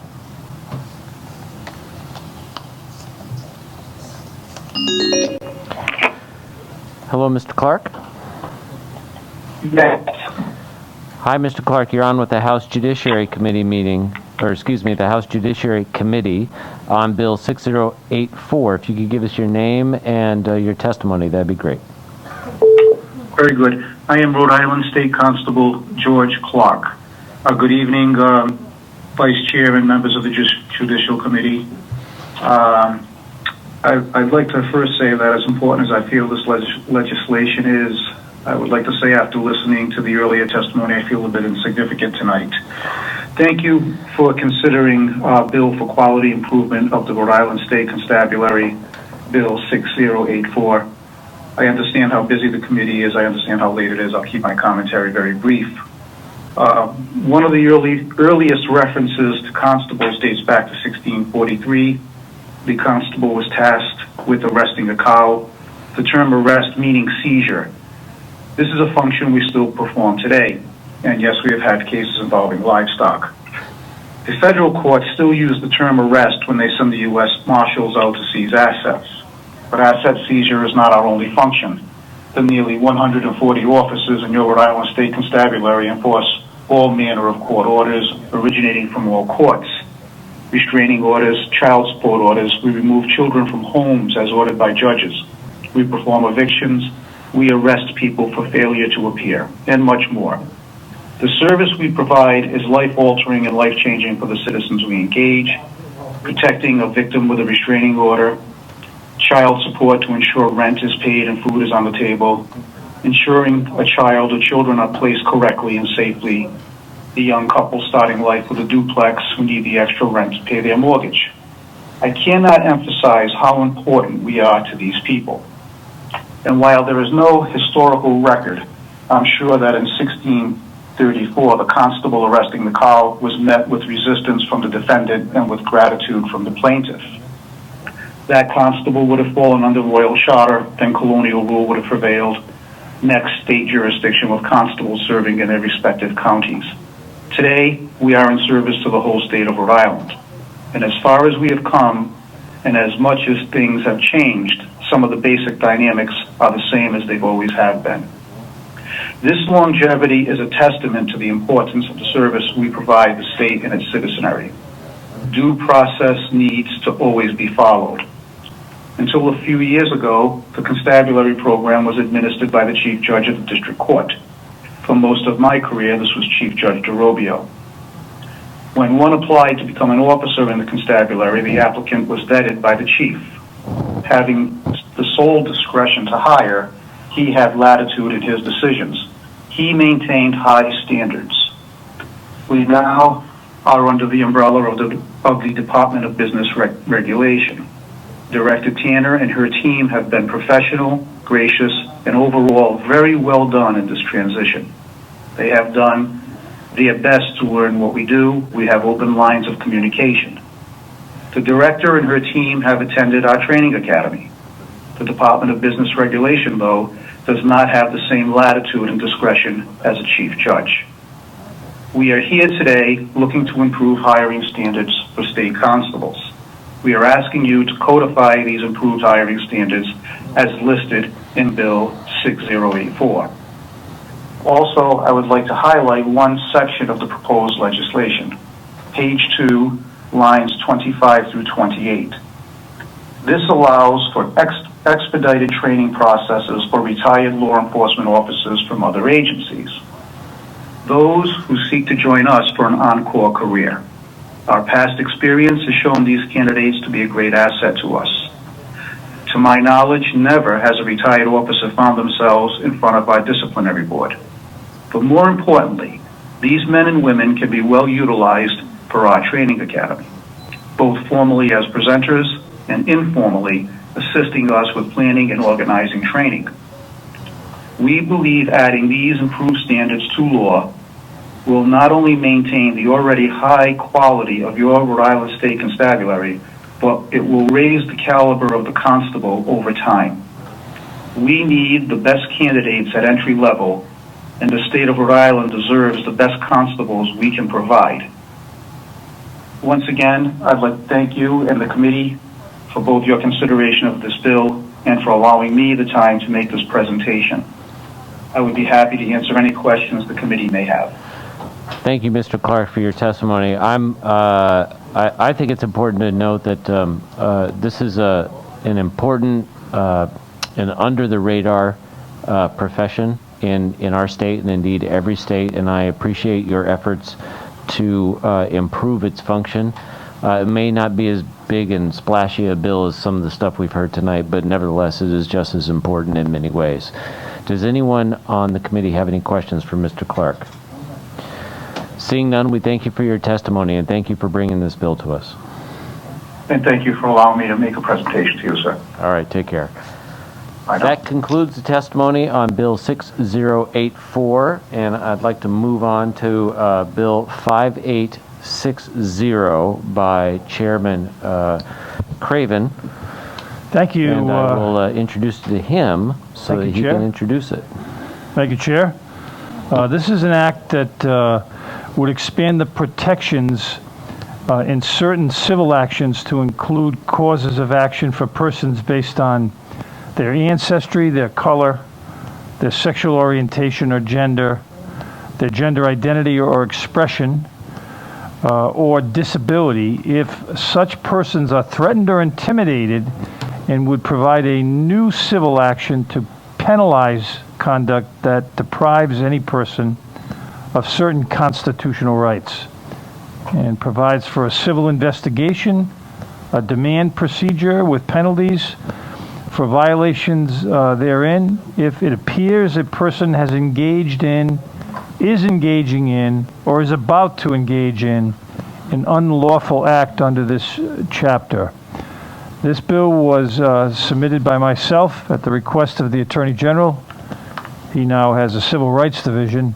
I believe this will be a key portion of the function of that Civil Rights Division, and I'd be happy to answer any questions.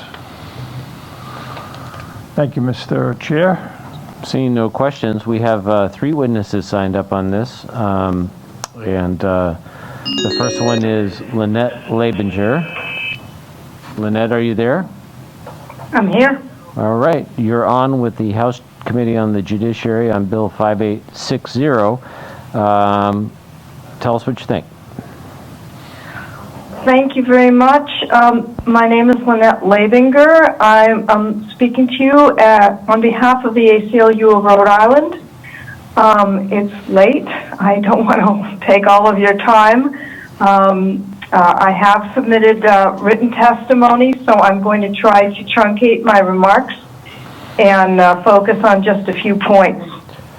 Let me start by saying that the ACLU of Rhode Island does not support passage of H5860 as written. We're fully supportive of expanding categories protected by the legislation to include national ancestry, color, sexual orientation, gender identity, or expression, and disability, but there are many problems with the language, and we would urge that it be amended to address the many concerns that I've outlined in my written testimony. For right now, I just want to focus on Section 3, which would create an entirely new and sweeping power for the Office of Civil Rights Advocate of the Attorney General. This bill would authorize the Office of the Civil Rights Advocate to basically investigate anyone, to conduct non-criminal investigations outside of the grand jury process. It would authorize the office to summon any person who may have information about a potential unlawful activity and compel that person to disclose what he or she knows by production of documents, creation of a report, testimony, or the like, and the person could face a $10,000 fine and possible contempt of court sanctions for failing to comply. The language includes exploring when it appears to the Attorney General that a person is engaging in or is about to engage in a practice declared unlawful by the chapter, or merely to ascertain whether a person is about to engage in such activity. Granting such powers to the government is antithetical to notions of privacy, freedom of speech, and limited police powers, and it's unnecessary. The Attorney General has adequate tools at his disposal to initiate and conduct investigations and to issue subpoenas right now, which are subject to judicial review when there's an allegation that the Attorney General has overstepped established standards governing criminal process and civil administrative enforcement processes. When this legislation or similar language was considered last year, the Attorney General claimed that he needed these additional powers in order to conduct investigations of law enforcement personnel. But the actual language of the proposed amendment is much broader than that and actually doesn't even mention law enforcement personnel at all, and applies to anyone, including the organizers and participants in protests against police abuse. To give concrete examples of its reach from local headlines this past year, this provision could give the Attorney General broad powers to interrogate individuals who are believed to have information about the disturbance that took place in downtown Providence after the death of George Floyd. If the vandalism of Christopher Columbus statue on Federal Hill was deemed to be targeted at Italian Americans, the Attorney General would have a wide-ranging authority to question individuals, including members of organizations involved in protests relating to the topic, simply because the civil rights advocate believed that they might have relevant information to offer.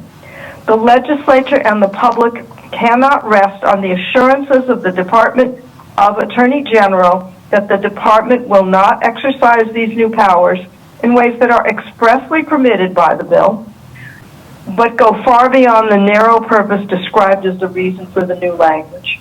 Regardless of intent, it would represent a chilling overreach by the Department of Attorney General, empowering it to compel speech from private persons, not just the target of a civil investigation, about a wide array of activities. And therefore, the ACLU of Rhode Island opposes its adoption of violative of constitutional rights of freedom of expression and privacy, and for covering much greater territory than a focus on addressing police misconduct.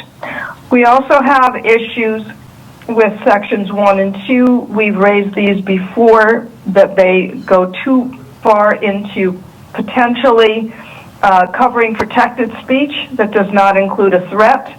And we are happy to work with the legislature to amend that language so that it is more narrowly drawn to accomplish that goal. But as presently written, we respectfully oppose adoption of this bill. And I'm going to leave it there so that you all can get some sleep. Thank you. Thank you, Lynette. Seeing no questions. If there's any questions? No one has any questions. Thank you for your testimony. We appreciate it. I can try. Representative Vella Wilkinson, do you have a question? Yes, I do, Second Chair. I've got a question with regards to the protected categories and was wondering why citizenship status was not included in the list. That I cannot answer. Okay. But when the chair comes back, we'll certainly get them on record. I see that as distinct and apart from, excuse me, from where are we? Ancestry. Well, our next witness may be able to answer that question for you. Okay. Can we have the next caller, please?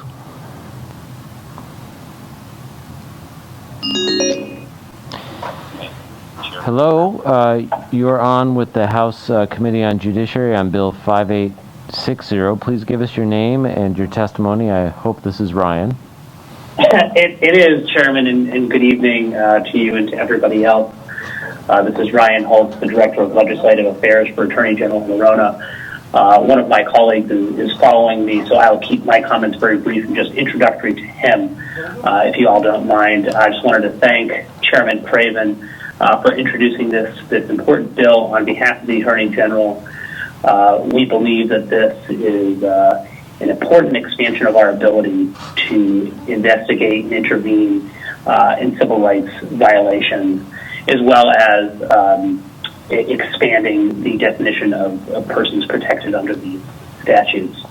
My colleague who will follow me, Keith Hoffman, is a Special Assistant Attorney General and a Civil Rights Advocate, which is a statutory office within the AG's office, who's empowered to conduct training, education programs, investigate complaints of civil rights violations, and also bring action regarding those. So Keith would be the subject matter expert here. He'd be the person who'd be primarily, using this tool along with others in the office, and I think would be best positioned to answer the committee's questions further. So with that, if there are no questions, I'm happy to hand things over to Keith in the interest of time. Hang on a second there, Ryan. Thanks. Do you want to wait for Keith? Okay, Ryan, thank you for your testimony. We certainly appreciate it, and have a good night. Thank you, Chairman. You too.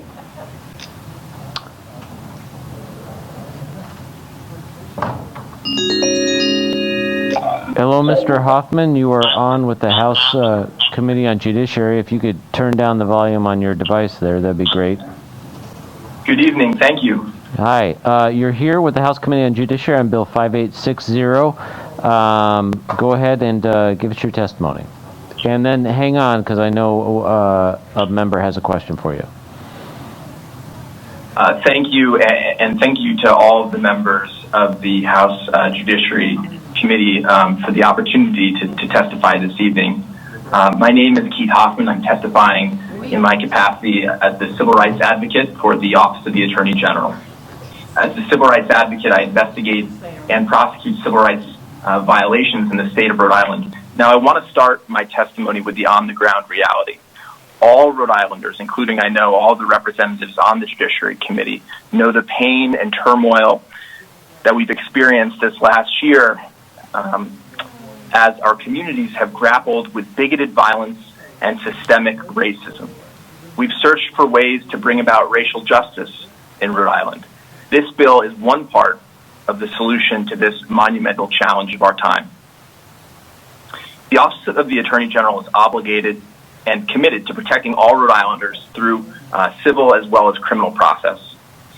Now, the Attorney General proposes this particular legislation in order to best fill this profound responsibility by ensuring that the Attorney General can pursue discriminatory actions that are intended to threaten or harass any person because of their actual or perceived race, religion, ancestry, national origin, color, sexual orientation, gender identity or expression, or disability. Expanding other civil rights protections beyond race, religion, and national origin to include a person's actual or perceived sexual orientation, gender identity or expression, or disability. Adding authority to stop sustained and repeated or so-called patterns or practices of constitutional or civil rights violations. And finally, adding authority to investigate with standard investigatory tools found elsewhere in the law. This bill affirms Rhode Island's commitment to the fundamental principle, that every person has dignity, and thus the right to live free from discrimination and harassment. With regard to pattern or practice investigations, the bill would ensure that where a police department engages in systemic deprivations of Rhode Islanders' constitutional rights, the Attorney General would have the ability to investigate and stop that misconduct. This would bring the authority of the Rhode Island Attorney General in line with states like Colorado and New York and California and the United States Department of Justice. Agreements that are often called consent decrees that resolve these pattern or practice investigations between state attorneys general and the United States Department of Justice and certain police departments have profoundly changed police practices. I point you to examples of police departments like Los Angeles or New Orleans, where agreements reached after pattern or practice investigations have completely altered and vastly improved policing. What does that mean? That means that they reduce crime and systemic police misconduct at the same time. While pattern or practice enforcement has been shown to be effective in these big city police departments, the Department of Justice and these other state attorneys general of states like California and New York have demonstrated that they can work in smaller cities and towns too, like Beacon, New York, and Easton, Pennsylvania. But the state of Rhode Island should not be dependent on the federal government to do this essential work. The U.S. Department of Justice has limited resources to investigate bias policing. There are 18,000 police departments around the country. There have only been about 40 agreements with the Department of Justice over the last 30 years under these pattern or practice investigations, especially in smaller cities and towns. And for that reason, the Office of the Attorney General should have this authority to conduct these pattern or practice investigations in Rhode Island. Finally, the bill does add a standard civil investigative demand or CID section. This is just like the Attorney General civil investigative demand in the Deceptive Trade Practices Act, which is already in law. Here, this provision would allow the Attorney General to obtain information from a party when it appears that they're engaging in a civil rights violation declared unlawful by by Chapter 9.3 of Title 42, this law. Now, this means that the Attorney General could collect evidence, could take statements, ask questions, again, when it appears that a violation is occurring. Respectfully, with regard to the concerns raised by the ACLU, we do disagree on the parameters under which the Attorney General could seek information and frankly, disagree that protesters or folks who've engaged in the Columbus statue vandalism, for example, would be subject to a demand under this section. But I would be happy to answer questions on that as well.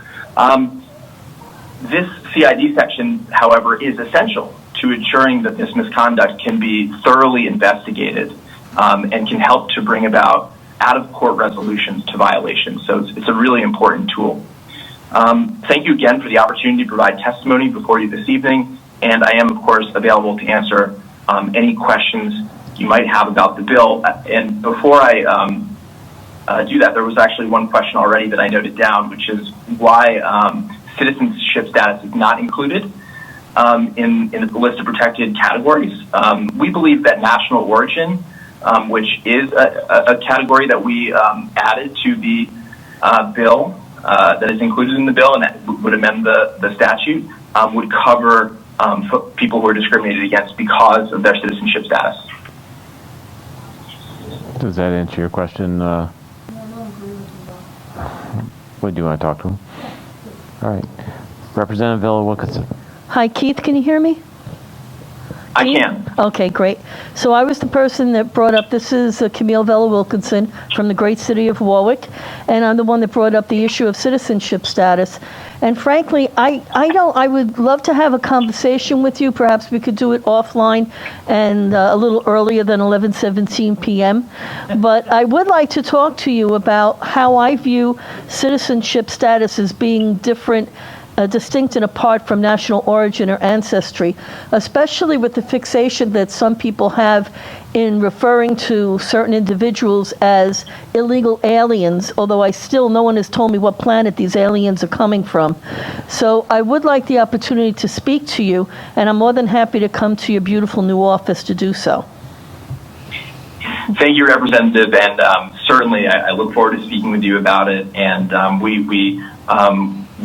would be happy to engage with any representative to discuss ways to improve the bill. Mr. Hoff, go ahead. Are you done, Rep? Mr. Hoffman, I have a couple questions, if that's all right. You still there? Of course. So I laud the bill and the purpose behind the bill. I understand the ACLU has objections, and we'll work that out. But can you tell me, it seems to me that today the Attorney General has plenty of tools in the toolbox to get at some of this behavior, particularly on the part of police departments. And I'm wondering if you're prepared to talk about anything you're doing today to help combat some of the situations that you described in your testimony.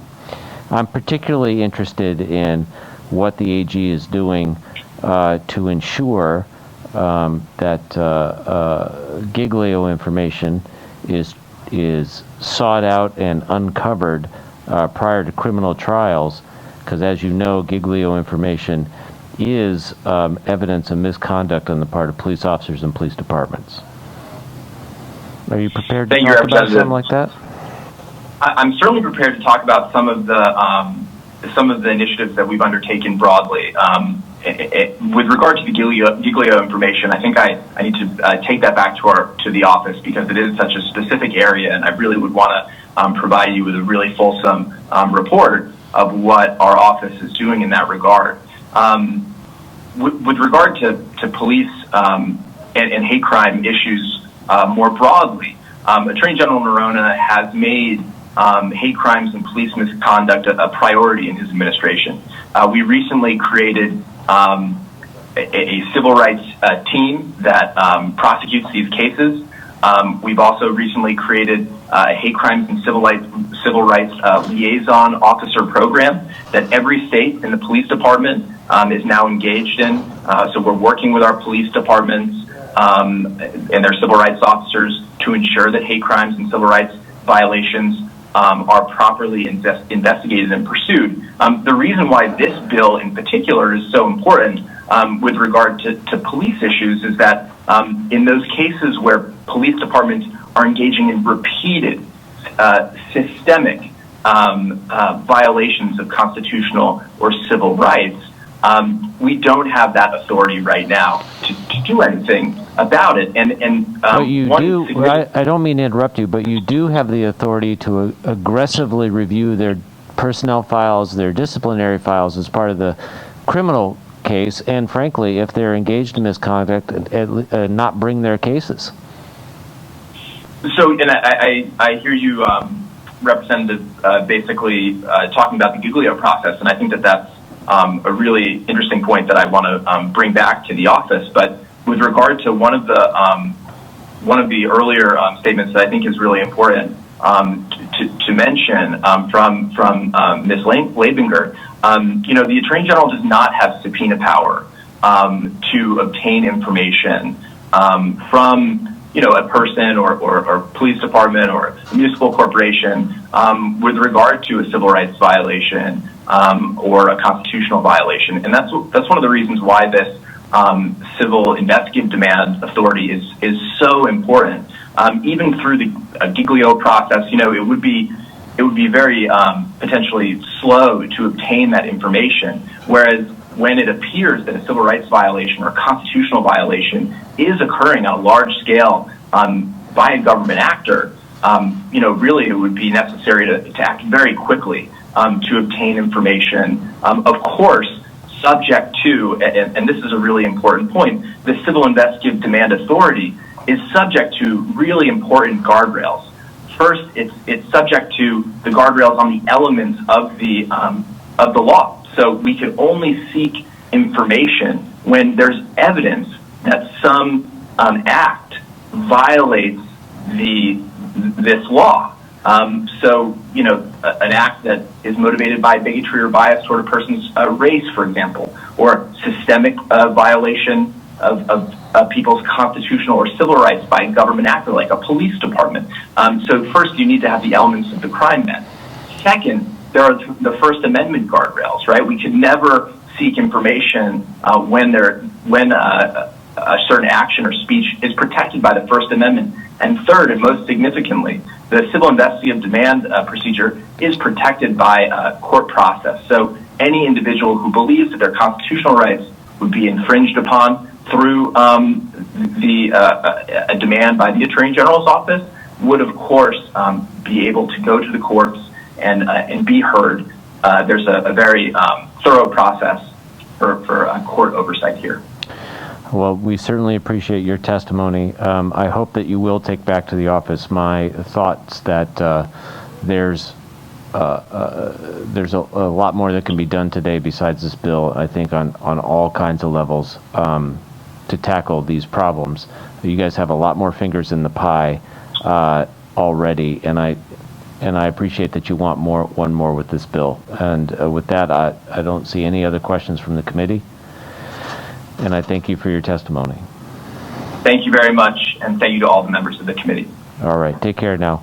That concludes our testimony on Bill 5860. I'm going to return for a moment to Bill 5631, which was Representative Kislak's bill regarding bicycle rules. There was one person who wanted to testify who didn't get a chance because we had an error we had a typo in the phone number, and hopefully she's on the line now. Ms. Gannon?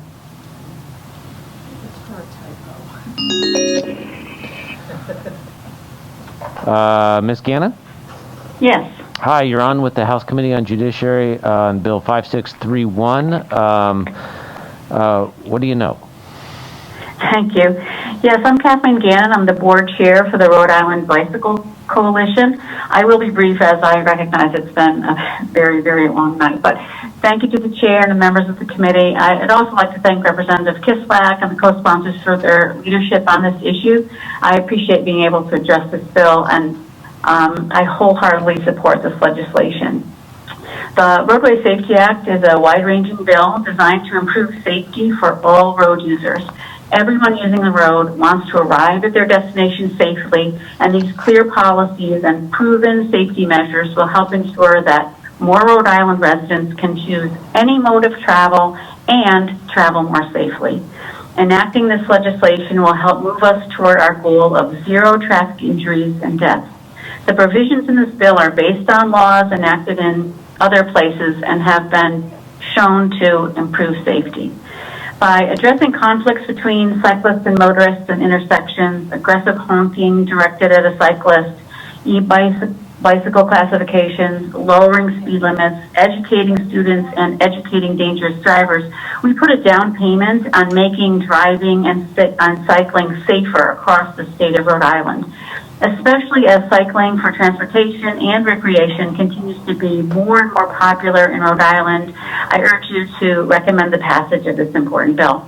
Thank you. I truly appreciate your time tonight. Oh, you're certainly welcome, and thank you for your testimony. Does anyone have any questions for Ms. Gannon? Seeing none, that will conclude for real our testimony on 5631.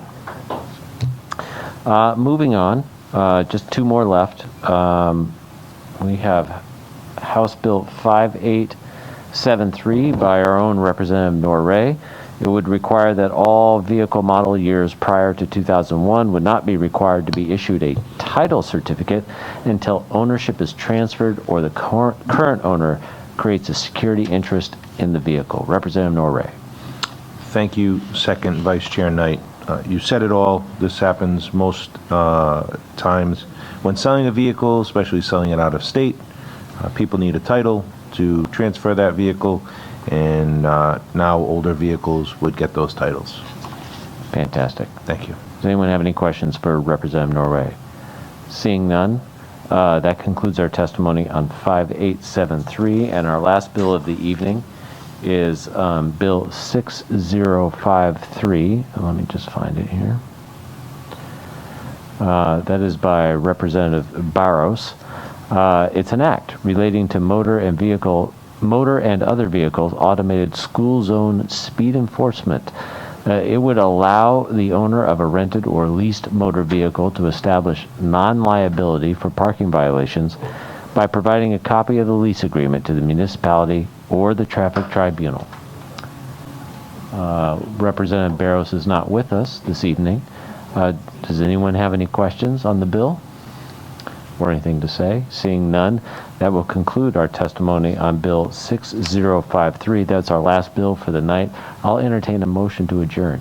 Motion to adjourn. Is there a second? All in favor? Aye. We are adjourned.